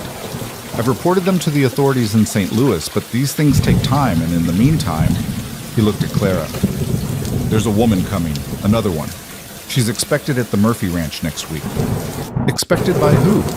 Clara asked sharply. By no one. Murphy's a widower with 3 young children, been alone for 5 years. He's a good man, but he never contacted any agency. This woman, her name's Sarah Brennan, she's sold everything she has and is traveling here thinking she's going to be married and have a home and a family. Just like you did, Miss Whitmore. Clara stood, her chair scraping against the floor. We have to warn her, stop her before she gets here. That's why I came. I thought... Elias looked between them. I thought maybe if Miss Whitmore wrote to her, woman to woman, explained what happened, maybe she'd listen. Maybe we could save her from making the same journey for nothing. It won't reach her in time, Samuel said. If she's due next week, she's already on the train. Then we meet her at the station, tell her the truth before she makes it all the way out to Murphy's place. Clara was already moving toward her room. I'll go. When does the train arrive? Friday afternoon. But, Miss Whitmore, you don't have to... Yes, I do. She turned to face both men. Someone should have warned me. Someone should have told me the truth before I spent 3 weeks traveling to nowhere. If I can spare this woman that, I will. Samuel looked at her for a long moment, something complicated passing across his face. Then he nodded. We'll both go. I'll drive you to town Friday. After Elias left, Samuel and Clara stood in the quiet house, the implications of what they'd learned settling over them. You don't have to do this, Samuel said finally. It's not your responsibility to fix Elias's mistakes. It's not about Elias. It's about Sarah Brennan, whoever she is. It's about all the women who came west believing they're alive.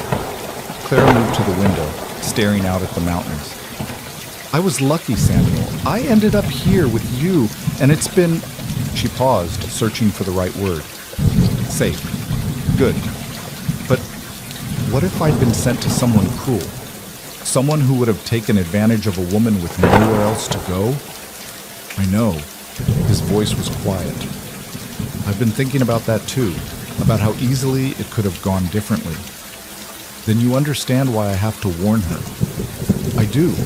But Clara... He moved closer, though still maintaining that careful distance they always kept between them. What happens if she has nowhere else to go? What if she's in the same position you were, desperate enough to risk everything on a lie? Clara had thought about that too. I don't know. But at least she'll know the truth. At least she can make a choice with full information. Friday came cold and gray, threatening snow. They left early, wanting to reach town in plenty of time before the train arrived. The drive was quiet, both of them lost in their own thoughts. Clara kept imagining Sarah Brennan, what she might look like, what circumstances had driven her west, what hopes she carried in her worn carpetbag. Millwater was busier than Clara had seen it before. The train only came through twice a week, and it seemed half the town turned out for each arrival. Samuel guided the wagon to a spot near the station, and they waited. The train arrived on time, belching steam and smoke into the cold air. Passengers began to disembark. A few businessmen, a family with small children, an elderly couple. And then, near the end, a woman alone. She was younger than Clara had expected, perhaps barely 20, thin, with mousy brown hair escaping from a bonnet that had seen better days. She carried a single small trunk and moved with the careful exhaustion of someone who'd been traveling for weeks. Her eyes scanned the platform, looking for someone, hope and fear warring on her face.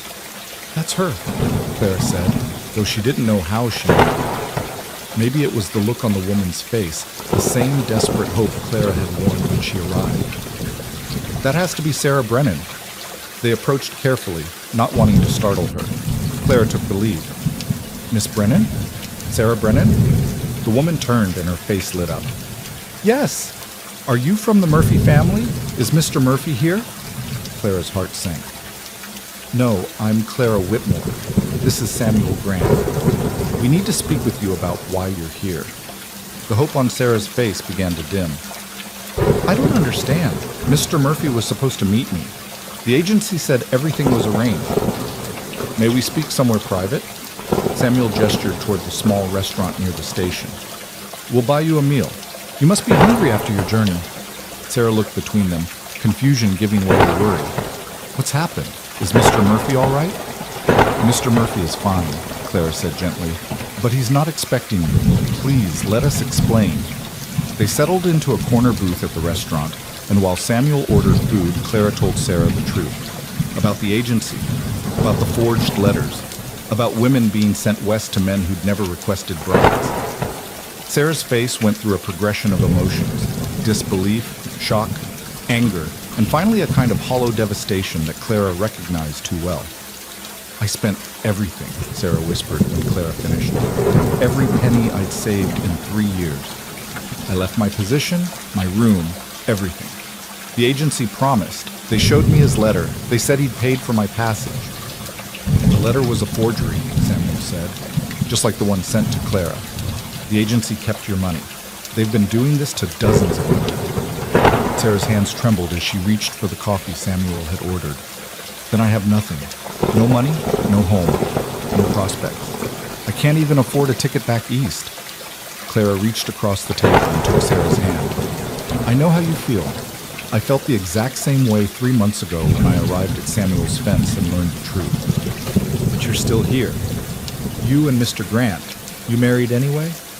"No." Clara glanced at Samuel. "It turned out differently for me. Samuel offered me work on his ranch, wages and room. I stayed by choice, not because I had no other options." "I don't understand. If you're not married, why would he—" Sarah looked at Samuel with sudden suspicion. "What kind of arrangement do you have?" Samuel's face hardened. "The kind where I needed help around the house, and Miss Whitmore needed honest work. Nothing more. And before you judge, understand that Clara was free to leave at any time. Is still free to leave. She stays because she chooses to." "I'm sorry," Sarah said quickly. "I didn't mean to imply. It's just, I've learned to be suspicious of men who offer help to desperate women.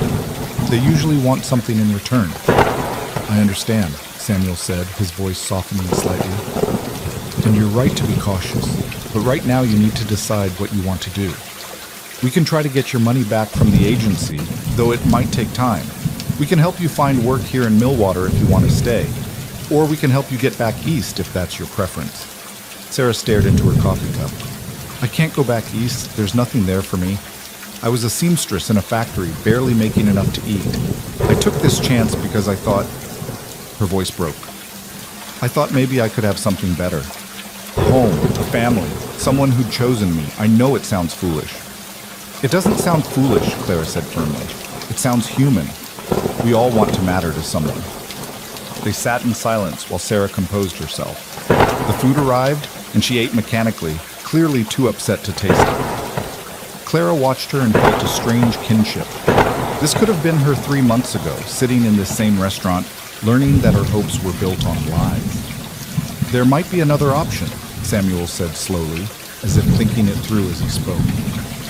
"The Murphy Ranch isn't far from mine. I know John Murphy. He's a good man, like Elias said. He's been struggling since his wife died, trying to work the ranch and care for 3 children. He could use help." "You mean as a servant?" Sarah said flatly. I mean as a housekeeper. Paid position, room, and board. It's not what you came here for, but it's honest work with a decent man. Does he know about this? That I'm here, that I was sent to marry him? No, and we won't tell him unless you want us to. As far as he needs to know, you're a woman looking for work, and we're recommending you based on Clara's experience. Sarah looked at Clara. Is that how it worked for you? You just became his housekeeper? Yes and no, Clara said honestly. I became his employee, but I also became his friend. Not everyone will have that experience, but Samuel's right about John. He's a good man. I've met him a few times in town. He's kind to his children, respectful to women, works hard. If you want a fresh start, you could do worse. And if I want to try something else, find different work, then we'll help you do that too, Samuel said. The choice is yours, Miss Brennan, always yours. Sarah was quiet for a long time, picking at her food. Finally, she looked up, and there was steel in her eyes that reminded Clara of herself. I want to meet him, Mr. Murphy, not as his mail-order bride, but as myself, as someone looking for work. If he needs help and I can provide it, maybe we can come to an arrangement. But I want to go into it honestly, with both of us knowing what to expect. We can arrange that, Samuel said. I'll drive out to his place this afternoon, explain that we know a woman looking for housekeeping work. If he's interested, we can bring you out tomorrow. And so it was settled.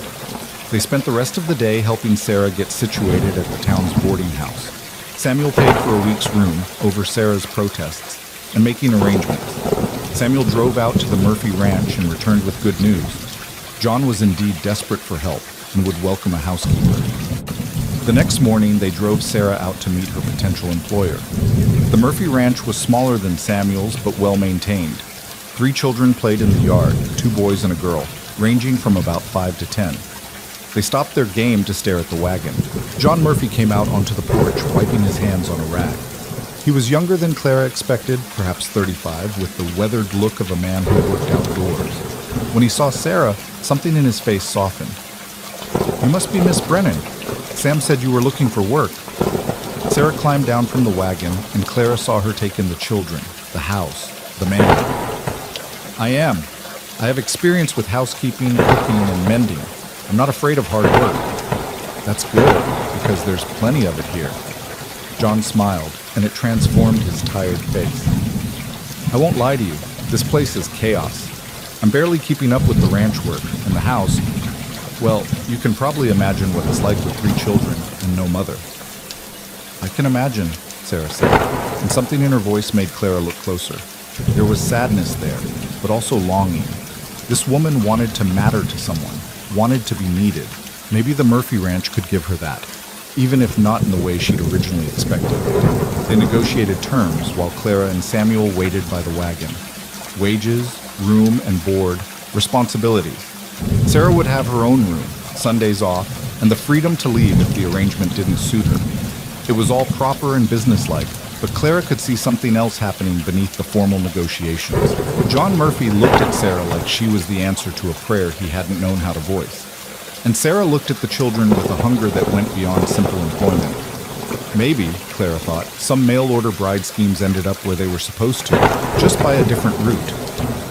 As they drove back to town, leaving Sarah to settle into her new position, Samuel was quiet. Clara let the silence rest between them until they were nearly home. You did a good thing today, she finally said. We did a good thing. You're the one who convinced her to give it a chance. But you offered the solution. You didn't have to help her. You could have sent her on her way with some money and been done with it. Samuel guided the horses carefully around a rough patch in the road. I kept thinking about you, about how you arrived at my fence with nowhere to go. What if I turned you away? What if no one had helped you? But you did help me. That's my point. You're not the isolated, closed-off man you pretend to be. Maybe not anymore, he said quietly. Maybe you've ruined me for solitude. Clara smiled. Good. They fell back into comfortable silence, but Clara's mind was working. She thought about Elias's revelation about the agency, about how many other women might be traveling west right now on false promises, about how Sarah Brennan had been lucky to have someone warn her, but how many others wouldn't be so fortunate. Samuel, she said as they pulled into the ranch yard, I want to write letters. to newspapers, to authorities, anyone who'll listen, about the agency, about what they're doing. Maybe if enough people know, we can stop them from hurting more women. He set the brake and turned to look at her. That could take months, years even. These things don't change quickly. I know, but I have to try. I was powerless for so long, Samuel. Now I have the chance to use my voice for something that matters. Will you help me? He studied her face for a long moment, and Clara saw something shift in his expression. Pride, or respect. Yes, he said finally. I'll help you. We'll start tonight. And they did. After dinner, they sat at the table with paper and pen, and Clara began to write. She told her story, the agency, the forged letter, the dangerous journey, and the fortunate outcome that could so easily have been tragedy. She wrote about Sarah Brennan and the dozens of other women who might be traveling into danger right now. She wrote about the need for regulation, for protection, for someone to care about the powerless. Samuel helped her refine the words, suggesting newspapers to send it to, people who might have influence. They worked late into the night, and when they finally stopped, Clara had a stack of letters ready to send. Thank you, she said, covering his hand with hers. He looked at their joined hands, but this time he didn't pull away. You're doing something important, something that matters. We're doing something important, she corrected. I couldn't do this without you. The letters went out the next week, carried by Samuel to the post office in town. Clara didn't expect immediate results. She knew bureaucracy and public attention moved slowly. But she felt lighter having taken action, having used her voice instead of staying silent. Life returned to its rhythm after that. But something had changed. Samuel seemed more present, more engaged. He asked Clara about her letters, about her thoughts on various topics, about her dreams for the future. They talked more, laughed more, existed together in a space that felt increasingly like partnership rather than simple cohabitation. It was during one of these conversations, nearly a month after Sarah's arrival, that Samuel brought up a subject Clara had been carefully avoiding. Clara, I need to ask you something, and I want you to be honest. She set down her mending. All right. Are you happy here? The question surprised her. Yes. Why do you ask? Because I want to make sure you're staying for the right reasons. Not because you feel obligated or because you have nowhere else to go, but because you actually want to be here. Clara thought carefully before answering. When I first came here, I stayed because I had no other choice. But that's not true anymore. I have wages saved now. I could leave, find another position, start over somewhere else. But I don't want to. Why not? Because this is the first place I've ever felt like myself. The first place where I'm not invisible, not powerless, not just surviving. You see me, Samuel. You listen when I talk. You value my thoughts and opinions. You've given me space to be more than just a servant or a burden. She met his eyes. I'm happy here because, for the first time in my life, I feel like I have a home. Not just a place to sleep, but an actual home. Samuel was quiet, absorbing her words. I feel the same way, he finally said. About the house, I mean. It feels like a home now instead of just a structure. And I think that's because of you. Samuel, but let me finish. He took a breath. When you first arrived, I wanted you gone. Not because of anything you did, but because I'd convinced myself that being alone was safer than caring. That emptiness was better than the risk of loss. But you were right. That night when you called this place a surrender, that's exactly what it was. I shouldn't have said that. You should have. Someone needed to. And slowly over these months, you've been bringing this place back to life. Not just the house, me. I've started to feel things again. To care about things beyond the next day's work. To want things. Claire's heart was beating faster. What do you want? I want you to stay. Not as an employee, not out of necessity, but because... He stopped, struggling with words. Because I can't imagine this place without you anymore. Because when I wake up, I listen for your footsteps. Because I time my work so I'll be back for meals. Because every small thing that happens during the day, my first thought is, I need to tell Clara about this. Samuel, that sounds like... I know what it sounds like, he said quietly. And I'm terrified. Because the last time I felt this way, I lost everything. But I'm more terrified of going back to the way I was before. of choosing safety over living. Clara felt tears prick her eyes. I'm scared too. I've learned not to count on anything lasting. Every time I've let myself hope for something permanent, it's been taken away. Then maybe we can be scared together. He reached across the table and took her hand properly this time. Not a brief touch, but a deliberate connection. I'm not asking for promises or declarations. I'm just asking if we can acknowledge what's happening between us. If we can stop pretending this is just friendship or employment or convenience. And what is it? Clara asked softly. I don't know yet. Something new. Something neither of us has had before. He squeezed her hand gently. But something worth exploring, if you're willing. Clara looked at their joined hands, at Samuel's face with its worry and hope, at the room around them that had become home. She thought about the journey that had brought her here, the lies and mistakes and desperate chances. She thought about how sometimes the wrong path led to the right place. I'm willing, she said. The smile that crossed Samuel's face was small but genuine. The first real smile she'd seen from him in all their months together. It transformed him, made him look younger, less burdened. Then we'll figure it out as we go, he said. No expectations, no timelines, just seeing where this leads. Together, Clara added. Together, he agreed. They sat there in the lamplight, hands joined across the table, and Clara felt something settle in her chest. Not quite love, not yet, but the possibility of love. The space where it could grow, if given time and care and honesty. Outside, the wind picked up, rattling the curtains she'd made months ago. Inside, the fire crackled in the stove, casting warm light across the room. And between them, in the joined warmth of their hands and the gentle silence of understanding, something new began to take root. The weeks that followed were both the same and entirely different. They still maintained separate rooms, still had their routines and responsibilities. But now there were small touches that hadn't been there before. Samuel's hand on her shoulder as he passed, Clara's fingers brushing his when she handed him his coffee. There were longer conversations, shared laughter, moments of comfortable silence that felt intimate rather than awkward. They were learning each other in a new way, as potential partners rather than just cohabitants. Samuel told her about his childhood on a farm in Ohio, about parents who'd worked themselves to death trying to make the land profitable. Clara told him about the orphanage after her mother died, about learning early that survival meant making herself useful. They discovered shared loves, music, though neither could play an instrument, stories, though they had few books, the particular quality of light at dawn. They discovered differences too. Samuel needed time alone to think, while Clara processed through conversation.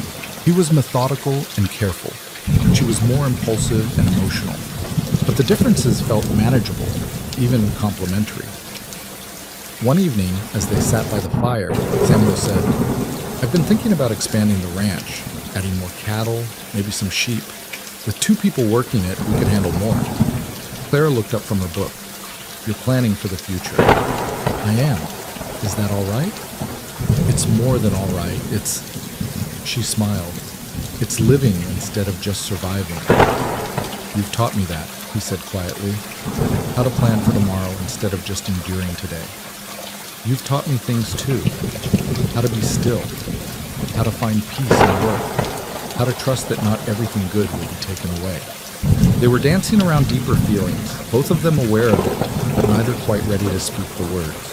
Clara thought she might be falling in love with Samuel's brand, with his quiet strength and careful kindness, with the way he'd opened his home and slowly his heart. But she was afraid to say it, afraid that speaking it aloud might somehow break the spell. So instead, she showed it, in the way she learned to make the foods he loved, and how she mended his clothes with special care, in the small touches and gentle words that said, you matter to me, without the vulnerability of, I love you.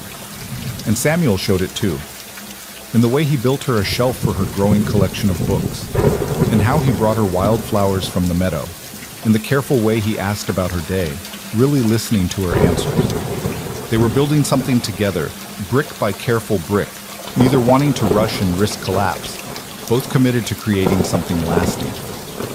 It was in early April, as the snow finally began to melt and the first hints of spring appeared, that news came from St. Louis.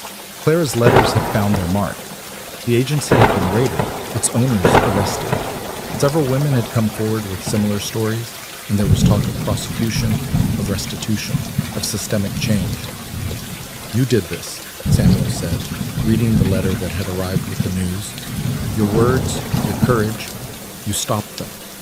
Clara felt a surge of emotion so strong it nearly overwhelmed her. "We did this.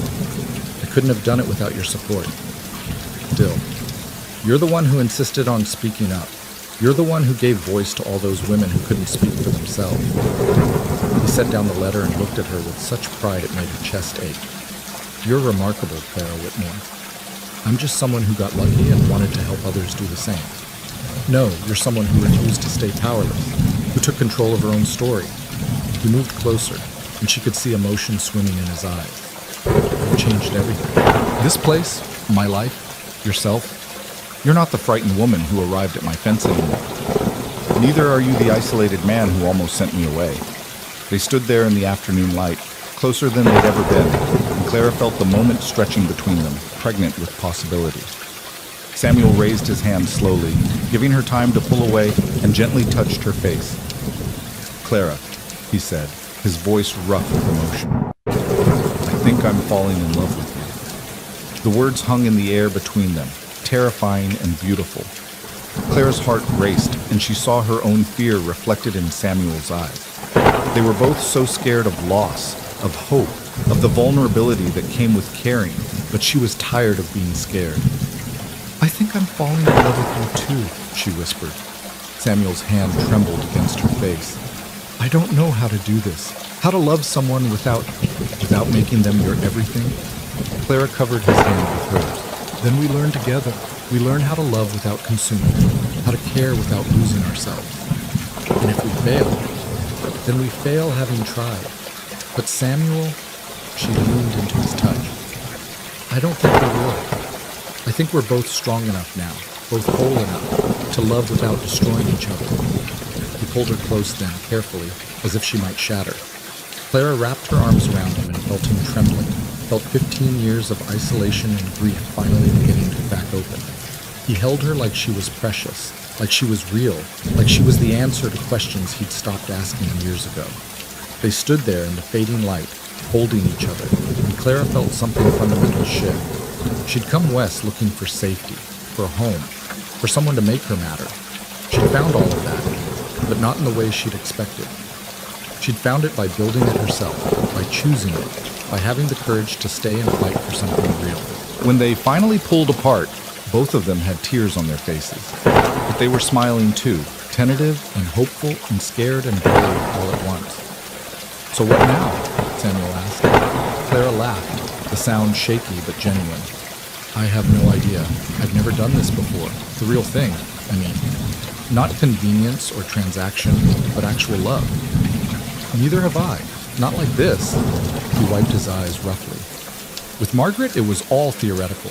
Letters and plans and dreams that never became reality. This is real," Clara finished. "Messy and complicated and terrifying, but real." "Real," he repeated, testing the word. Then he smiled, that rare expression that transformed his whole face. "I think I like real." "Me too," Clara said, and meant it with her whole heart. Spring came to the Utah Territory with a violence that matched its winters, transforming the Brown Valley into sudden green almost overnight. The world seemed to be waking up alongside Samuel and Clara, and there was something fitting about that synchronicity. They were learning how to be in love, how to navigate this new territory between them with all its promise and peril. Samuel had been right when he said he didn't know how to do this. He'd spent so long alone that simple intimacy felt foreign, almost dangerous. Sometimes Clara would reach for his hand and he'd tense before forcing himself to relax. Sometimes she'd see him watching her with such intensity it took her breath away, and then he'd look away quickly as if caught in something shameful. But he was trying. That was what mattered. He was trying to let her in, to trust that loving her wouldn't destroy him, to believe in a future that held more than just work and survival. Clara was trying too. Her own walls were different, but just as high. She'd spent so long making herself small, invisible, unthreatening, that allowing herself to want things felt almost rebellious. She had to remind herself that it was okay to have opinions, to take up space, to expect consideration. Samuel gave her all those things freely, but accepting them required its own kind of courage. They were taking it slowly, learning each other's boundaries and comfort zones. Samuel still slept in his own room, Clara in hers. They'd agreed without discussion that they wouldn't rush toward physical intimacy, that they needed to build trust first, to create a foundation strong enough to hold everything they were becoming to each other. But there were kisses now, gentle ones, tentative, usually initiated by Clara because Samuel was still too afraid of presuming. There were embraces that lasted longer than strictly necessary. There were moments of standing close together, shoulders touching, existing in each other's space without the careful distance they'd maintained for months. It was during one of these moments, as they worked together in the garden Clara had planted behind the house, that Samuel brought up a subject Clara hadn't expected. "People in town are talking," he said, not looking at her as he turned the soil. Clara's hands stilled on the seed packets. "About us?" "About you. About how long you've been here. What our arrangement is." He glanced at her, his expression troubled. "I don't care what they think, but I care if it's making things difficult for you." "What are they saying?" "The usual small-town gossip, that you're my mistress, that I'm taking advantage of you, that you're scheming to trap me into marriage." He drove the spade into the ground with more force than necessary. All of it garbage, but poison nonetheless. Clara sat back on her heels, feeling a familiar anger rise in her chest. Of course they assume the worst. A woman living with a man she's not married to. We must be doing something scandalous. It's not fair to you. It's not fair to either of us. But Samuel, we knew this would happen. People always talk. I know, but I keep thinking... He stopped, clearly struggling with something. "Clara, if we got married, it would stop the talk. Give you protection, respectability. You'd be my wife legally, not just what?" She kept her voice carefully neutral, but her heart was racing. "Not just the woman you're falling in love with?" "I am in love with you." He said it firmly, as if she doubted. "But I want to make sure I'm doing this for the right reasons. Not to silence gossip or because it's expected, but because it's what we both want." Clara stood and brushed the dirt from her skirts, giving herself time to think. Marriage. She'd come west expecting it, had built her hopes around it. Then she'd learned to live without it, to find value in herself beyond being someone's wife. Now Samuel was offering it, but in a completely different context than she'd imagined. "What do you want?" she asked. "I want you," he said simply. "However I can have you. If you want to marry me, then yes, I want that. If you'd rather keep things as they are, I can live with that too. But the talk, to hell with the talk." There was heat in his voice now. "I spent 15 years caring too much about what I'd lost, and not enough about what I could have. I'm not going to let other people's opinions dictate how I live now." Clara felt something warm bloom in her chest. "You've changed so much." "You changed me." He moved closer, taking her dirt-stained hands in his. "Clara, I'm not asking because of gossip or convention. I'm asking because I want to build a life with you, a real one, permanent and binding. I want to know that you're not going to leave, that this is your home as much as mine. I already know that, but I want everyone else to know it too. I want people to see you and know that you're mine and I'm yours, that we chose each other." He paused, and Clara saw vulnerability flash across his face. "Unless you don't want that. Unless marriage feels like a trap after everything we've been through." Clara thought about Mrs. Henderson's son, about the powerlessness she'd felt as a servant, about how marriage for women so often meant losing autonomy and choice. But she also thought about Samuel, about how he'd never tried to control her, how he valued her opinions, how he'd supported her letters and her voice and her power. "I want it," she said quietly. "But Samuel, I need you to understand something. If I marry you, I'm not going to become some quiet, obedient wife who lives in your shadow.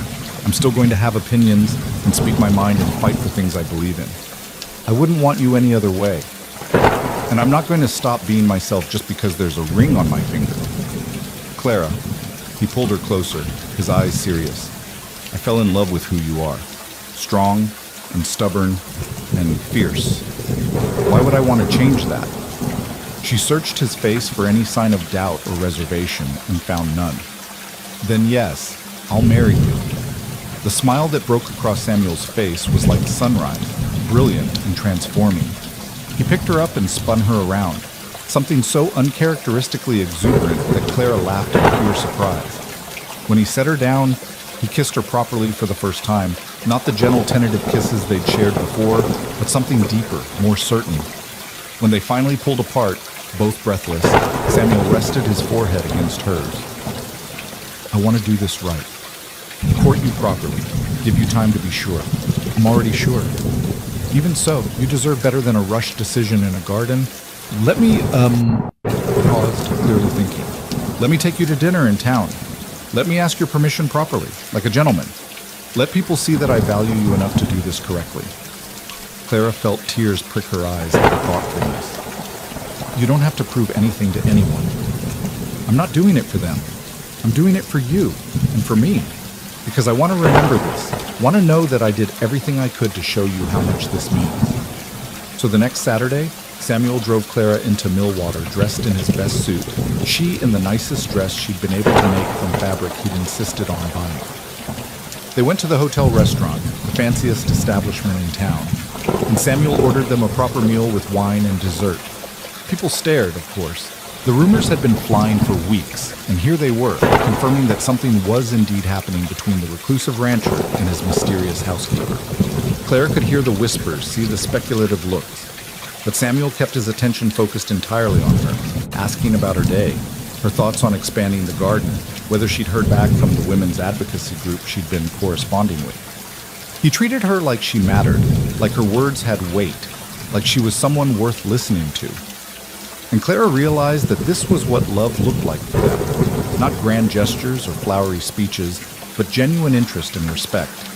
Samuel loved her mind as much as anything else, and that was rarer and more precious than romance. After dinner, as they walked along the main street in the fading light, Samuel stopped at a bench overlooking the valley. "Sit with me a moment?" Clara sat, and he took her hand, suddenly nervous in a way he hadn't been all evening.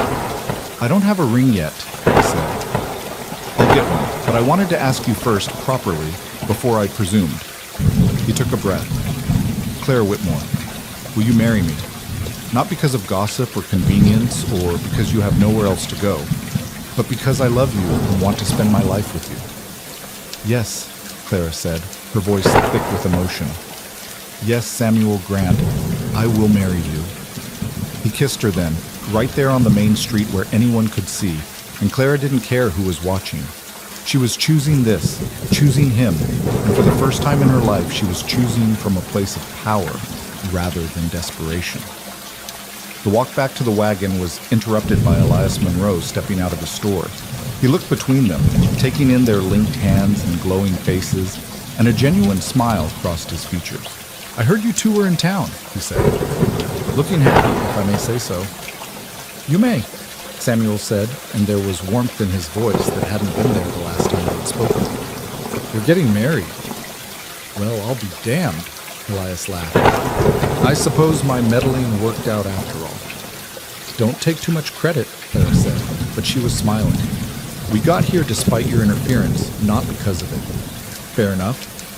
But Miss Whitmore, Clara, I am glad. Truly. You've been good for him. Better than I could have hoped." Samuel's hand tightened on Clara's.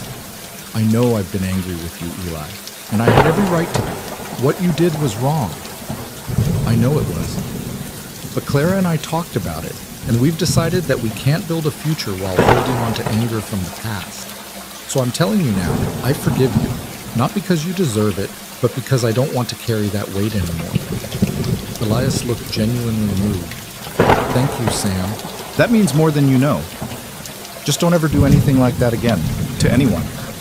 "I won't. You have my word." Elias glanced at Clara. "And congratulations to you both. When's the wedding?" "We haven't decided yet," Clara said.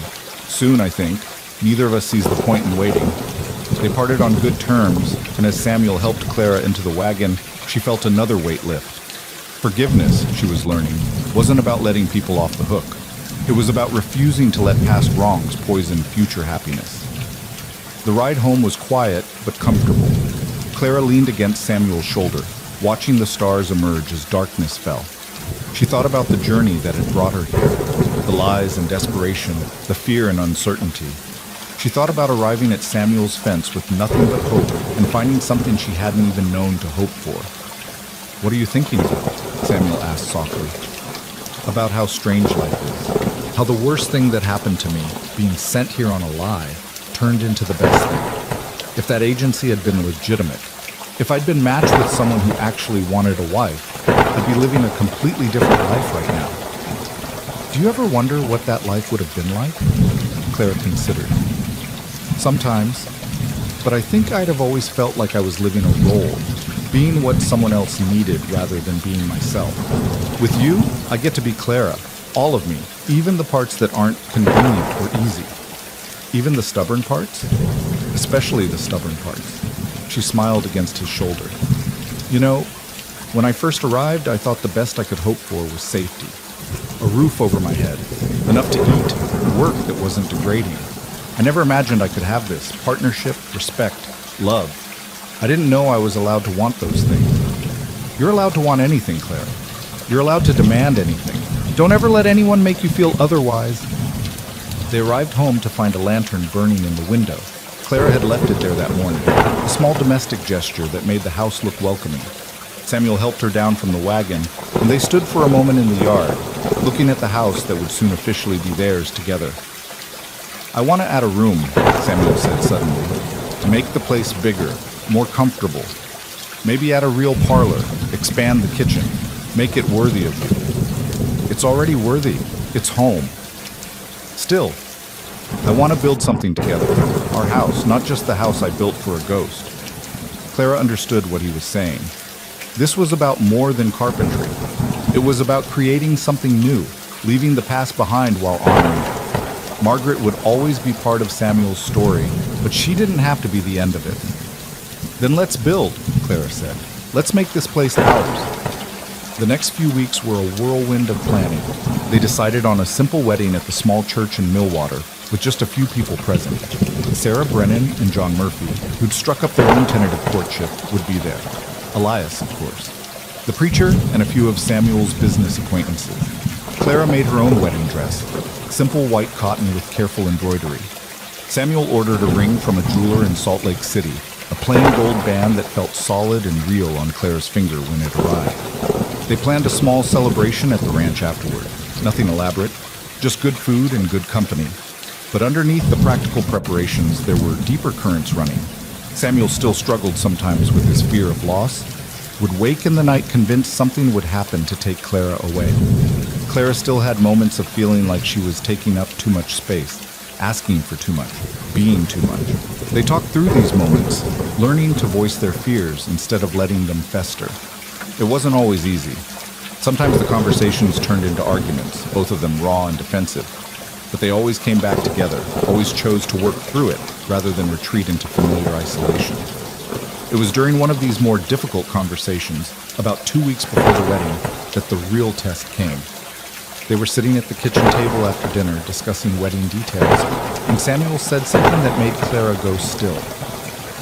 "I was thinking we should invite Margaret's sister. She's in Denver now, married with children. We've written a few times over the years, and I think she'd want to know I'm moving forward." Clara felt something cold settle in her stomach. "You want your first wife's sister at our wedding?" "Margaret wasn't my wife. She never got the chance to be. But yes, I'd like Elizabeth to be there. She's the closest thing to family I have left from that time." "And you don't think that might be awkward? Having a living reminder of the woman you loved at our wedding?" Samuel's face hardened. "Margaret was part of my life. She always will be. I'm not going to pretend she didn't exist just to make things more comfortable." "I'm not asking you to pretend anything. But Samuel, this is our wedding, our beginning. Do we really need to have your past so prominently present?" "She's not my past. The love I had for her is part of who I am. If you can't accept that..." "I do accept it." Clara's voice rose despite her efforts to stay calm. "I've never asked you to forget her or stop honoring her memory. But there's a difference between honoring and..." She stopped, trying to find the right words, "and making our wedding about her. That's not what I'm doing, isn't it?" Samuel, be honest. Are you inviting Elizabeth because she's important to you now, or because you feel guilty about moving on? The question landed like a stone in still water. Samuel stood abruptly, his chair scraping against the floor. That's not fair. Maybe not, but it's true, isn't it? You're still carrying guilt about surviving when Margaret didn't, about loving again when she can't. And you think having her sister there will somehow absolve you of that guilt. You don't know what you're talking about, don't I? Clara stood too, facing him across the table. Samuel, I understand guilt. I understand survivor's shame, but you can't marry me while still trying to make peace with a ghost. You have to choose. Either you're moving forward with me, or you're still living in the past. You can't do both. I'm not asking to do both. I'm asking to honor someone who is important to me while also building a future with you. Why is that so impossible? Because it's our wedding day. Because I shouldn't have to compete with a dead woman for prominence at my own wedding. The words hung in the air, harsh and cutting. Clara saw Samuel flinch as if she had struck him, saw hurt and anger war across his face. Is that what you think? He asked, his voice dangerously quiet. That you're competing with her? I don't want to compete with her. But you keep holding her up as this perfect, idealized love. And how am I supposed to measure up to a memory? I've never compared you to Margaret. You don't have to say it. I can see it in your eyes sometimes when you look at me. You're wondering if she would have done things differently, if she would have been better, if I'm enough to fill the space she left. Samuel's hands clenched on the table edge. That's in your head, Clara. Your own insecurity, not anything I've done. Is it? Then why do you still sleep with her photograph next to your bed? Why do you visit her grave every month? Why? Clara's voice broke. Why do I feel like I'm always going to be second best? The silence that followed was devastating. Samuel stared at her, and Clara saw the moment he realized she was right, that he had been holding back, keeping part of himself separate and sacrosanct. I don't know how to let her go, he finally said, and his voice was raw with pain. She was my first love, Clara. She died before we had a chance at a life together. How do I just move past that? I'm not asking you to move past it. I'm asking you to move forward from it. There's a difference. Clara moved around the table, forcing herself to approach despite wanting to retreat. Samuel, I know I can't replace Margaret. I know what you had with her was real and important. But I need to know that what we have is real and important too. Not second place, not a consolation prize, not just you settling because she's gone. It's not like that. Then what is it like? Because from where I'm standing, it feels like you're trying to build a new life while keeping one foot planted firmly in the old one. And I don't know if I can live like that. The threat was unspoken but clear. Choose to be present with me or I walk away. Samuel's face went pale. You'd leave? Over this?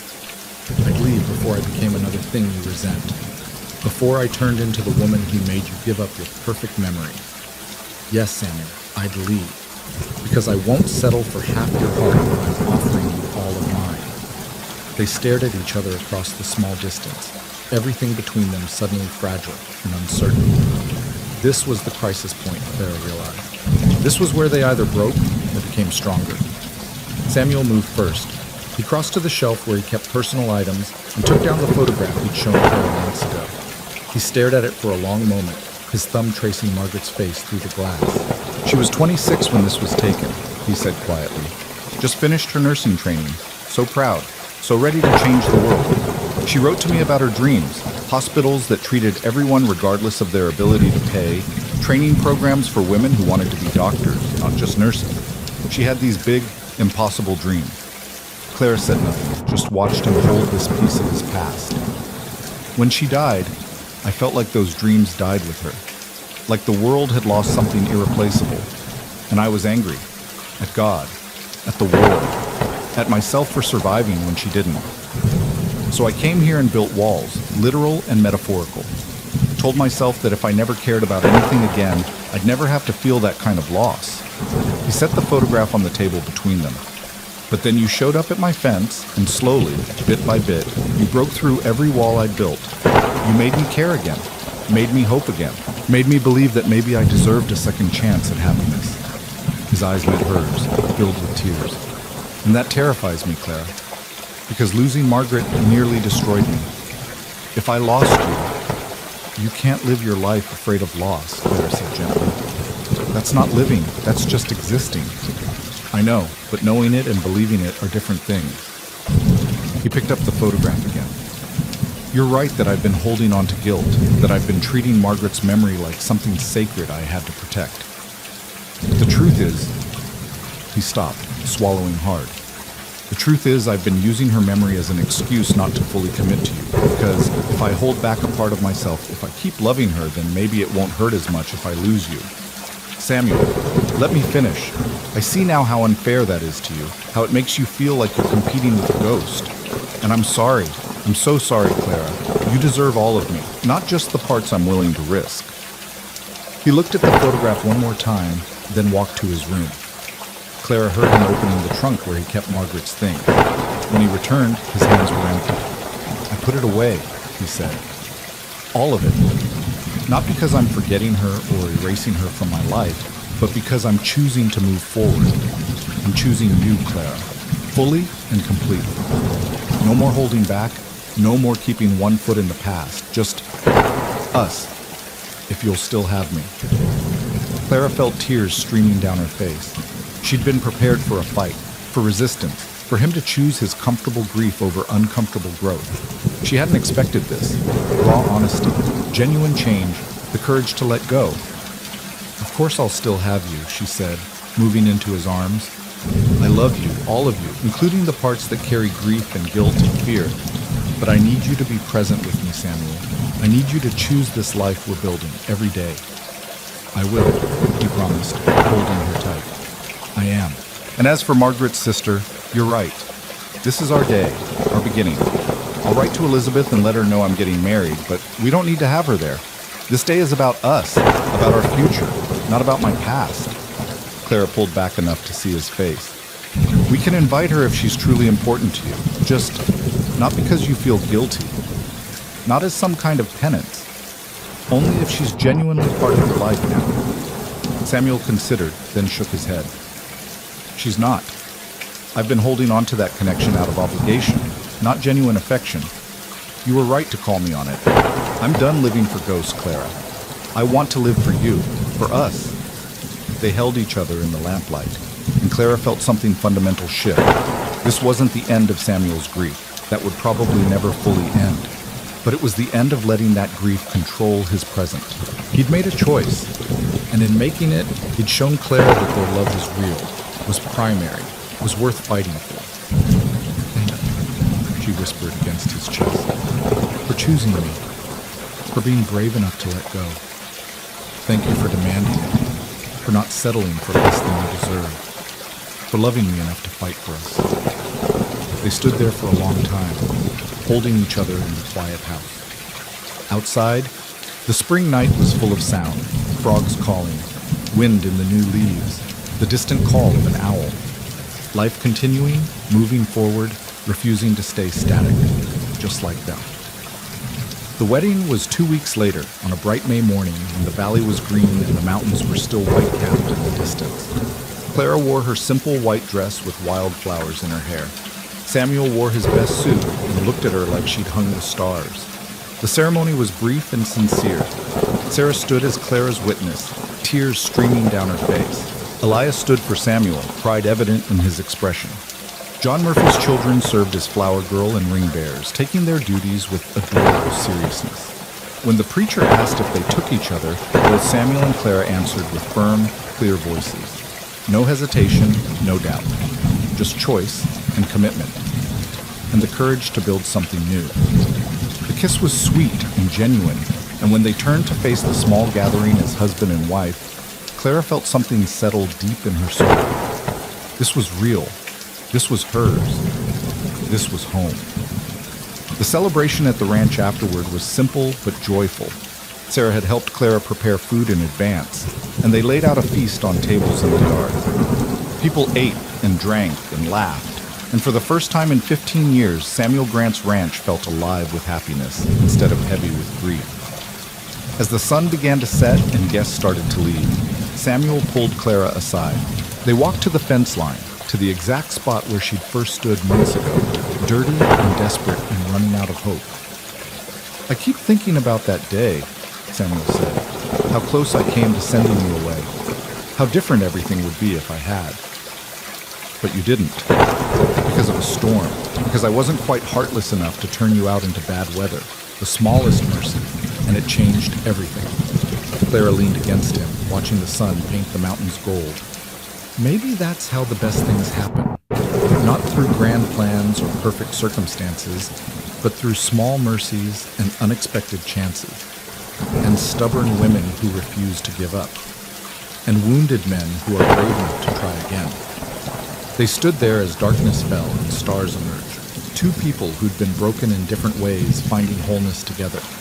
Behind them, the house glowed with lamplight, warm and welcoming. Their house now, their home, built on honesty and choice, and the kind of love that chose to grow rather than stay safe. "Thank you," Samuel said softly, "for coming to my fence that day, for staying, for demanding better from me than I thought I could give, for loving me when I'd forgotten how to love myself. Thank you for letting me in," Clara replied, "for seeing me when I felt invisible, for giving me space to become who I'm meant to be, for building a life with me instead of just offering shelter." They kissed then, husband and wife under the emerging stars, and Clara thought about journeys and destinations, and how sometimes the wrong path led to the right place. She'd come west as a mail-order bride meant for no one, and found something infinitely better than what she'd been seeking. She'd found herself. And in finding herself, she'd found home. The first month of marriage was an adjustment neither of them had fully anticipated. It wasn't the sharing of space. They'd been doing that for months already. It was the intimacy of permanence, the knowledge that this wasn't temporary, that they'd chosen each other for keeps. Small things took on new weight. A disagreement about how to arrange the furniture wasn't just a difference of opinion. It was their first married argument. A quiet evening reading together wasn't just companionship. It was building a lifetime of shared moments.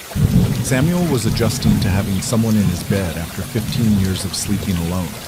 Clara was adjusting to being wanted there, to physical intimacy that came from love rather than duty or survival. They were gentle with each other, patient, learning through trial and error what brought comfort and what caused discomfort. There were awkward moments, times when Samuel would retreat into old patterns of silence and Clara would have to coax him back out. Times when Clara would default to making herself small and Samuel would have to remind her she was allowed to take up space.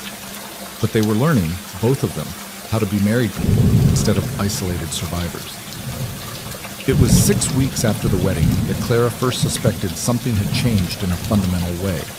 She woke feeling queasy, had to rush outside to be sick in the bushes. Samuel found her there, pale and trembling, and immediately wanted to ride for the doctor. "I'm fine," Clara insisted. "Just something I ate, probably." But it happened again the next morning, and the next. By the fourth day, Clara couldn't deny what her body was telling her. She'd seen enough women go through this in the households where she'd worked. She knew the signs. She was pregnant. The realization brought a complicated swirl of emotions. Joy, certainly. She'd always wanted children, had dreamed of having a family of her own, but also fear.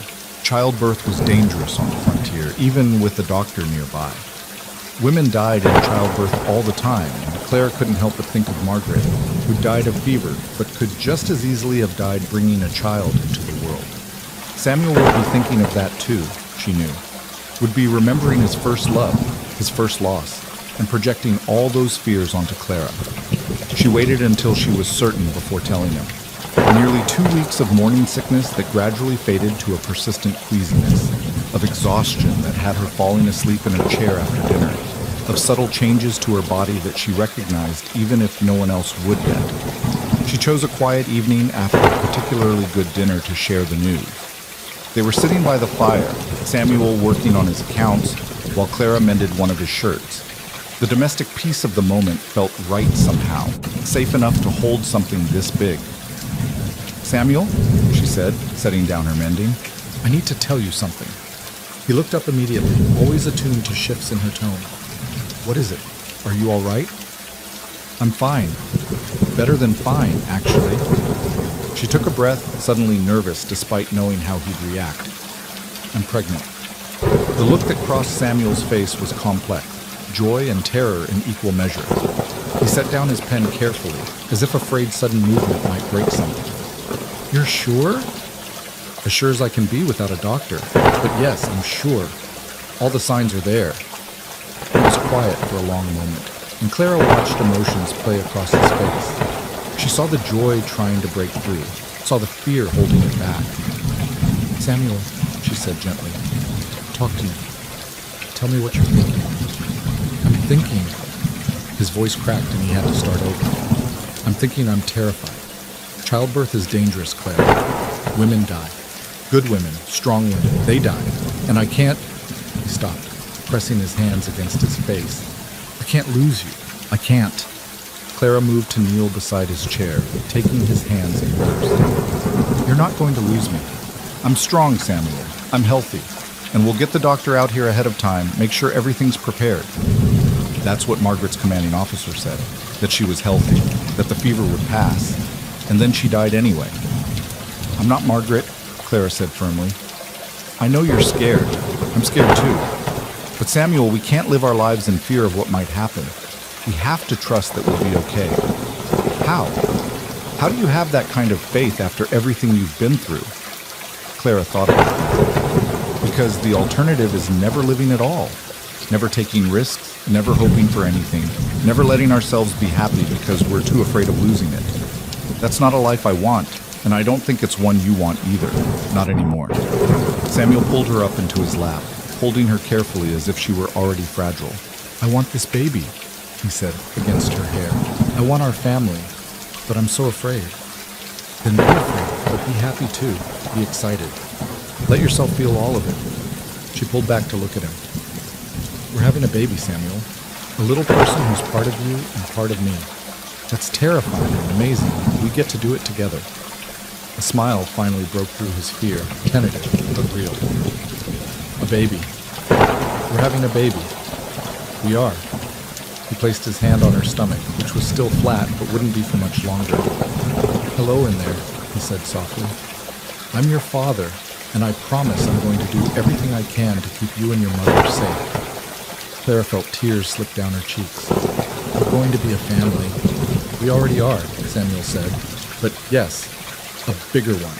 A louder one, probably. Definitely louder." They sat there by the fire, wrapped in each other and the knowledge of the life growing between them. It wasn't the ending Clara had imagined when she first came west. It was better, messier and more complicated and infinitely more real. The next months were a study in contradictions. Clara had never felt more alive and more exhausted at the same time. Her body changed in ways that fascinated and sometimes alarmed her. Samuel hovered, overprotective and anxious, until Clara had to sit him down and explain that she was pregnant, not dying, and needed him to treat her like a capable adult, not an infant. "But what if something happens?" he'd argued. "What if you're doing too much, straining yourself?" "Then I'll stop and rest. Samuel, I need to keep living my life. I can't spend 9 months sitting in a chair while you do everything." The doctor said to be sensible, not to become a ghost in my own house. "I'll be careful, I promise. But you have to trust me to know my own limits." It was hard for him. Clara could see the fear that lived just beneath the surface, ready to surge up at the slightest concern. But he tried. When she insisted on continuing to cook and clean and tend the garden, he let her, though he watched her constantly for signs of fatigue. When she wanted to ride into town, he insisted on driving her but didn't try to prevent the trip. They were negotiating a new balance, learning how to be partners in this too. Sarah and John Murphy visited regularly, and Sarah's presence was a comfort.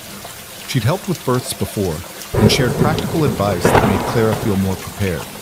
John and Samuel would talk about ranch business while the women discussed pregnancy symptoms and nursery preparations, and there was something settling about the normalcy of it. "You're glowing," Sarah said one afternoon as they worked together on baby clothes. "I know that's what everyone says, but it's true. You look happy." "I am happy. Terrified, but happy. That's normal. Every first-time mother is terrified." Sarah's needle flashed in the sunlight. "But you have something I didn't have with my first. A husband who loves you and will support you through it." Clara looked at her curiously. This was the first time Sarah had mentioned a previous child. Your first? Sarah's hand stilled on the fabric. I had a baby when I was 17.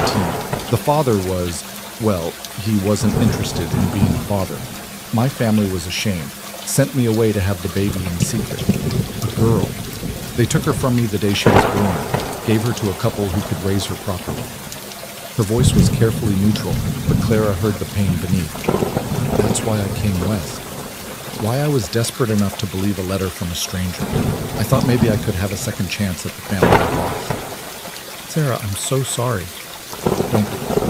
I've made peace with it mostly. And I found something here I didn't expect. John and his children, a chance to be a mother to kids who need one. It's different than I imagined, but it's real. She smiled. That's what I'm learning. Sometimes life gives you what you need instead of what you wanted, and it turns out to be better. Clara thought about that as she worked. She'd wanted security when she came west, a husband to provide for her, a home that couldn't be taken away. She'd gotten all of that, but not in the way she'd expected. She'd gotten partnership instead of provision, choice instead of security, love instead of convenience. And now she was getting a family. The baby arrived on a cold November evening, 3 weeks earlier than expected. Clara's water broke while she was making dinner, and Samuel went pale as death when he saw the fluid on the floor. It's happening, Clara said, trying to stay calm despite the sudden clench of fear in her chest. Samuel, you need to get the doctor, now. He seemed frozen, staring at her as if she might disappear. Clara, now Samuel, I need you to focus. Get the doctor and get Sarah. Can you do that? The direct command seemed to break through his panic. He grabbed his coat and ran for the barn, and Clara heard him ride out at a gallop. She stood in the kitchen, feeling the first real contraction hit, and realized she was about to do one of the most dangerous things a woman could do on the frontier. But she wasn't alone. Samuel would bring help. And in the meantime, she had work to do. She managed to get clean linens laid out on the bed, to get water boiling, to prepare the things the doctor would need. Between contractions, she moved through the house with purpose, using the tasks to keep panic at bay. This was happening. Her baby was coming, and she would be strong enough to bring her child safely into the world. Samuel returned within the hour, with both the doctor and Sarah, his horse lathered from the hard ride. The doctor, a competent man in his 50s who'd delivered more babies than he could count, took immediate charge, examining Clara and declaring that everything was progressing normally, if quickly. First babies usually take longer, he said, but this one seems eager to meet the world. How are you feeling, Mrs. Grant? Like there's a person trying to push their way out of me, Clara said through gritted teeth as another contraction hit. That's because there is. You're doing fine. Sarah here will help you through it, and I'll be right here if anything goes wrong. But I don't think it will. You're strong and healthy, and this baby has a good heartbeat. Samuel hovered in the doorway, looking like he might be sick. Sarah gently pushed him out. Go wait in the other room. This is no place for men. But Clara, we'll be fine, Clara managed to say. Go, Samuel. I'll call for you when it's over. He went reluctantly, and Clara could hear him pacing in the main room like a caged animal. She wanted to comfort him, to tell him not to worry, but another contraction took all her attention. What followed was hours of the hardest work Clara had ever done. Sarah held her hand and encouraged her. The doctor monitored her progress and gave calm instruction. And Clara labored, her body doing work it had been designed for, but that no preparation could make easy. She thought she might die. In the worst moments, when the pain was overwhelming and her strength was flagging, she understood viscerally why so many women didn't survive this. It was brutal, primal, pushing her to the very edge of what she could endure. But she thought of Samuel in the next room, thought of the baby she was bringing into the world, thought of everything she'd survived to get to this moment.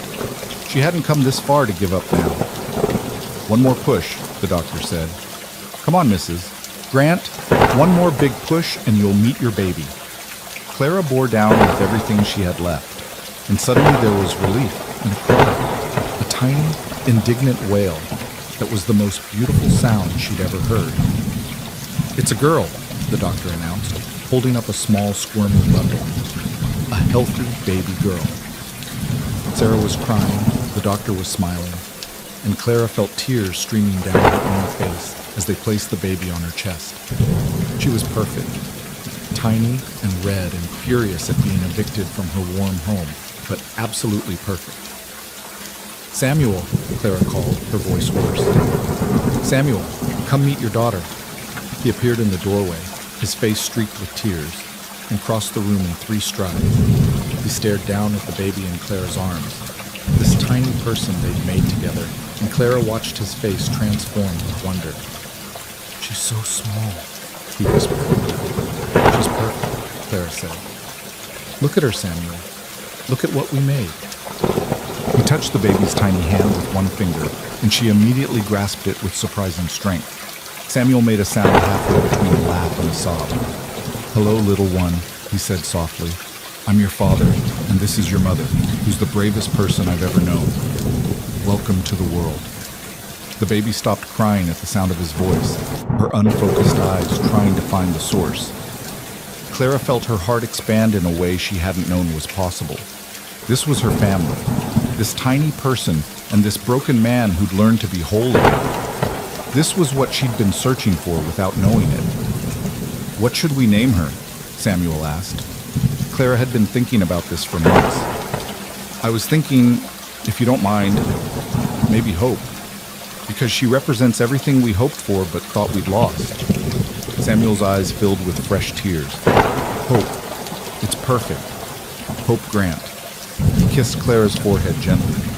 "Thank you for being so brave, for giving me this. For..." His voice broke. "For coming to my fence that day and refusing to leave." "Best mistake I ever made," Clara said, echoing words they'd said to each other before. "Best mistake I ever let in," Samuel replied. The doctor finished his work and declared both mother and baby healthy. Sarah helped Clara get cleaned up and comfortable. And then, finally, they were left alone. Samuel and Clara and baby Hope. A family born from lies and mistakes, and the courage to build something real from broken pieces. The next weeks were exhausting and joyful in equal measure. Hope was a good baby, but she was still a baby, with all the crying and feeding and changing that entailed. Clara was recovering from childbirth, Samuel was adjusting to fatherhood, and neither of them was getting much sleep. But it was the sweetest exhaustion Clara had ever known. Watching Samuel hold his daughter, singing to her in his rough voice, talking to her about the ranch and the mountains and all the things he'd teach her when she was older. It filled something in Clara she hadn't known was empty.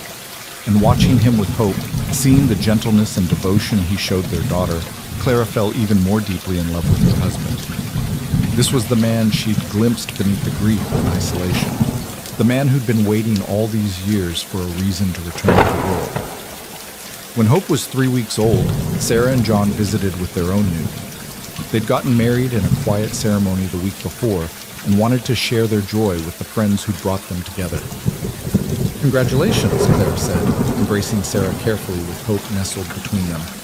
"I'm so happy for you." "We're happy for ourselves," Sarah said, laughing. Who knew a forged letter would lead to this? 2 marriages and 2 babies, John added, grinning at Samuel. Not bad for a scheme that wasn't supposed to work. They celebrated together, these 2 couples built from desperate chances and unexpected grace. They talked about the children growing up together, about helping each other through the hard frontier winters, about building lives and families and futures. As the sun set and their friends departed, Clara stood on the porch with Hope in her arms and Samuel's arm around her shoulders. The valley stretched before them, gold in the fading light, beautiful and harsh and home. "Do you ever think about it?" Samuel asked quietly. "About what your life would have been if the letter had been real, if you'd been matched with someone who actually wanted a wife?" Clara thought about that. "Sometimes, but I don't think I'd have been as happy. Whoever that man was, he wouldn't have been you. He wouldn't have given me space to find myself, wouldn't have respected my voice, wouldn't have become my partner instead of just my husband. I didn't give you much choice at first." "No, but you gave me something better, the freedom to choose to stay. And I chose you, Samuel. Every day since then I've chosen you, this life, this home, this family. I choose all of it." Hope stirred in her arms, making the small sounds babies make. Samuel reached over and stroked his daughter's cheek with one calloused finger. "I chose you too," he said. "The day you arrived at my fence, I could have sent you away. Even after the storm, I could have driven you to town and never looked back. But something made me offer you work, made me let you stay. I think some part of me knew, even then, that you were going to change everything. Was I really supposed to change things, or were you just lonely? Both, maybe. But Clara," he turned to face her fully, "you didn't just fill a loneliness. You showed me I'd been living wrong, that survival isn't the same as living, that safety isn't worth the cost if it means never risking anything. You taught me how to be alive again." Clara felt tears prick her eyes. "You taught me things too, how to have a voice, how to take up space, how to believe I deserved good things instead of just being grateful for scrap. We taught each other, Samuel. That's what partnership is." They stood there as darkness fell, 3 people against the vast frontier, and Clara thought about journeys and destinations and the strange paths that led to home. She thought about the agency that had defrauded her, about the forged letter that had sent her west, about all the mistakes and lies that had somehow led to this perfect moment. "I wrote to the authorities again," she said, "about the agency. They finally recovered enough money to send restitution to some of the women who were defrauded. That's good. Justice, finally. Better than justice. They're using my letters as evidence to create regulations, to prevent this from happening to other women. My words are actually changing things, Samuel. They're making a difference." Pride shone in his eyes. "Of course they are. You're remarkable, Clara Grant. Always have been. So are you. I just forgot for a while." He laughed softly. "Fair point." They went inside as the first stars appeared, into the house that had been empty for so long and was now filled with life. Samuel built up the fire while Clara settled Hope in the cradle he'd made. Beautiful work, carved with care and love. The baby settled immediately, her tiny fist curled against her cheek. "She looks like you," Samuel said, staring down at his daughter. "She has your stubborn chin." "God help us all then," Clara laughed, and the sound filled the room with warmth. She moved to stand beside her husband, both of them looking down at the tiny person they'd created together. Hope represented everything they'd thought they'd lost. The ability to trust, to love, to hope for more than just survival. She was proof that broken people could create something whole, that mistakes could lead to miracles, that sometimes the wrong path was exactly right. "Thank you," Clara said softly.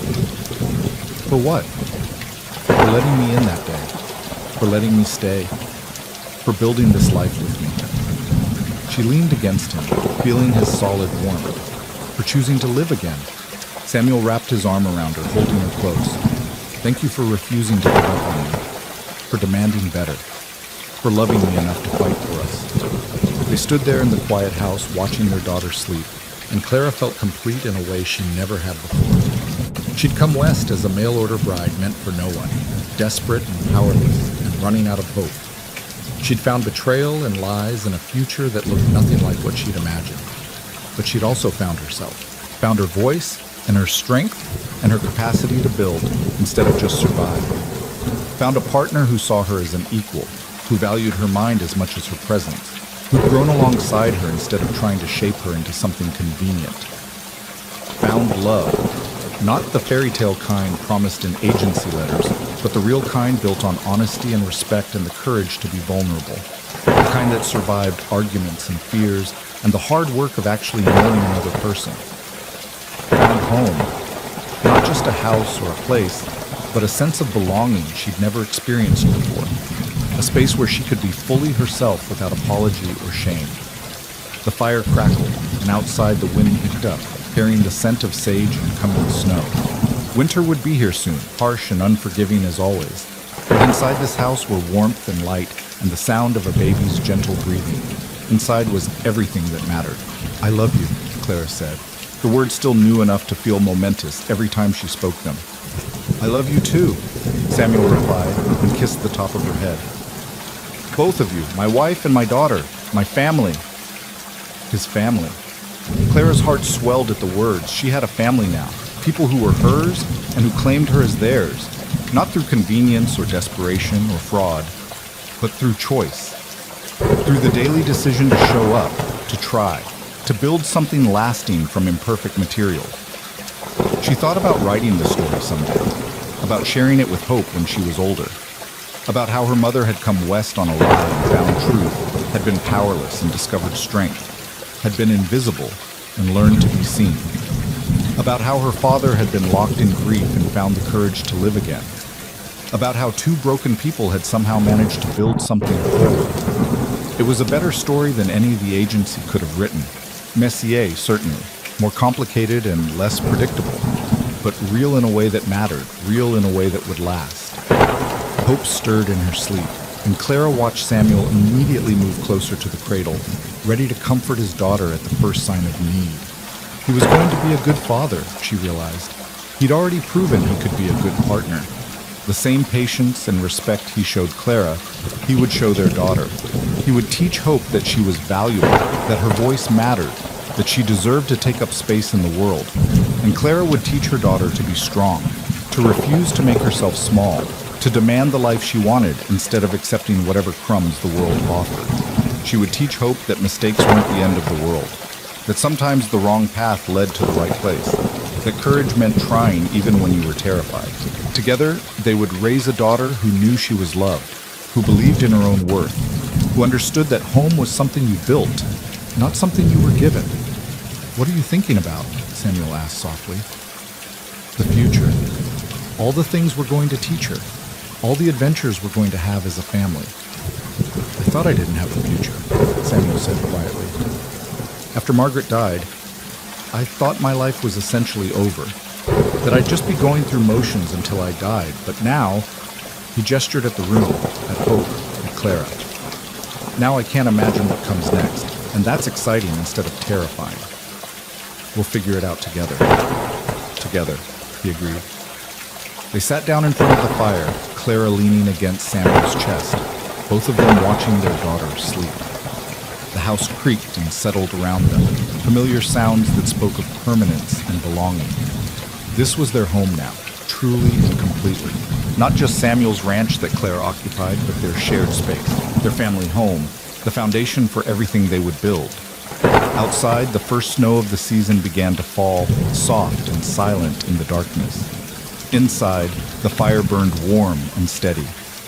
And between them, Hope slept peacefully, unaware that she was the culmination of the most unlikely love story, one built on forgery and fraud, on desperate chances and stubborn courage, on two people who'd learned to stop running from life and start running toward it. Clara closed her eyes and listened to the sound of her husband's heartbeat, the crackle of the fire, the soft breathing of her daughter. This was what peace sounded like. This was what home felt like.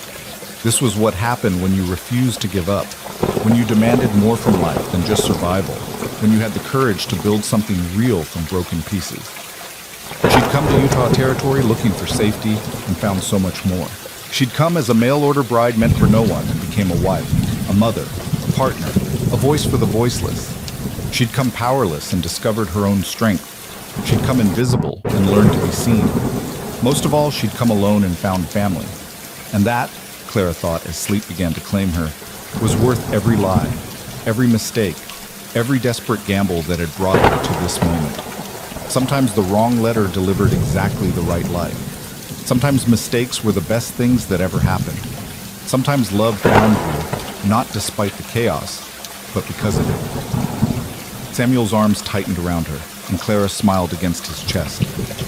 They'd made it. Through grief and fear and all the obstacles life had thrown at them. They'd made it to the other side, not unscathed, but whole in a way that mattered. And tomorrow, when the sun rose over the snow-covered valley, they'd wake up and do it all again. They'd feed the baby and tend the animals and work the ranch and build their life, one ordinary day at a time.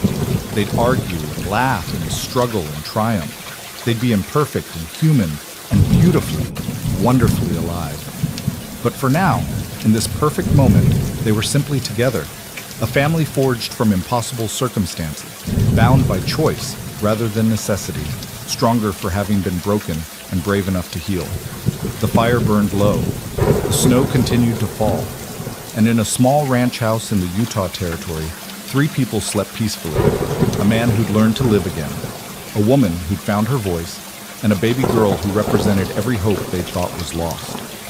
Sometimes, Clara thought, in that space between waking and sleeping, the greatest love stories aren't the ones that go according to plan.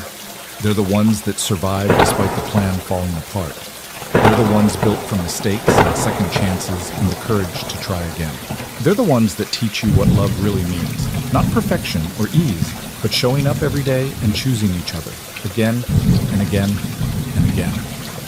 And as Clara drifted into sleep, held safe in her husband's arms, she knew with absolute certainty that she would choose this life, this love, this family, every single day for the rest of her life. She'd come west on a lie and found her truth. And that truth was simple and profound and worth every hard mile of the journey. She was home. She was loved. She was enough. And that was everything.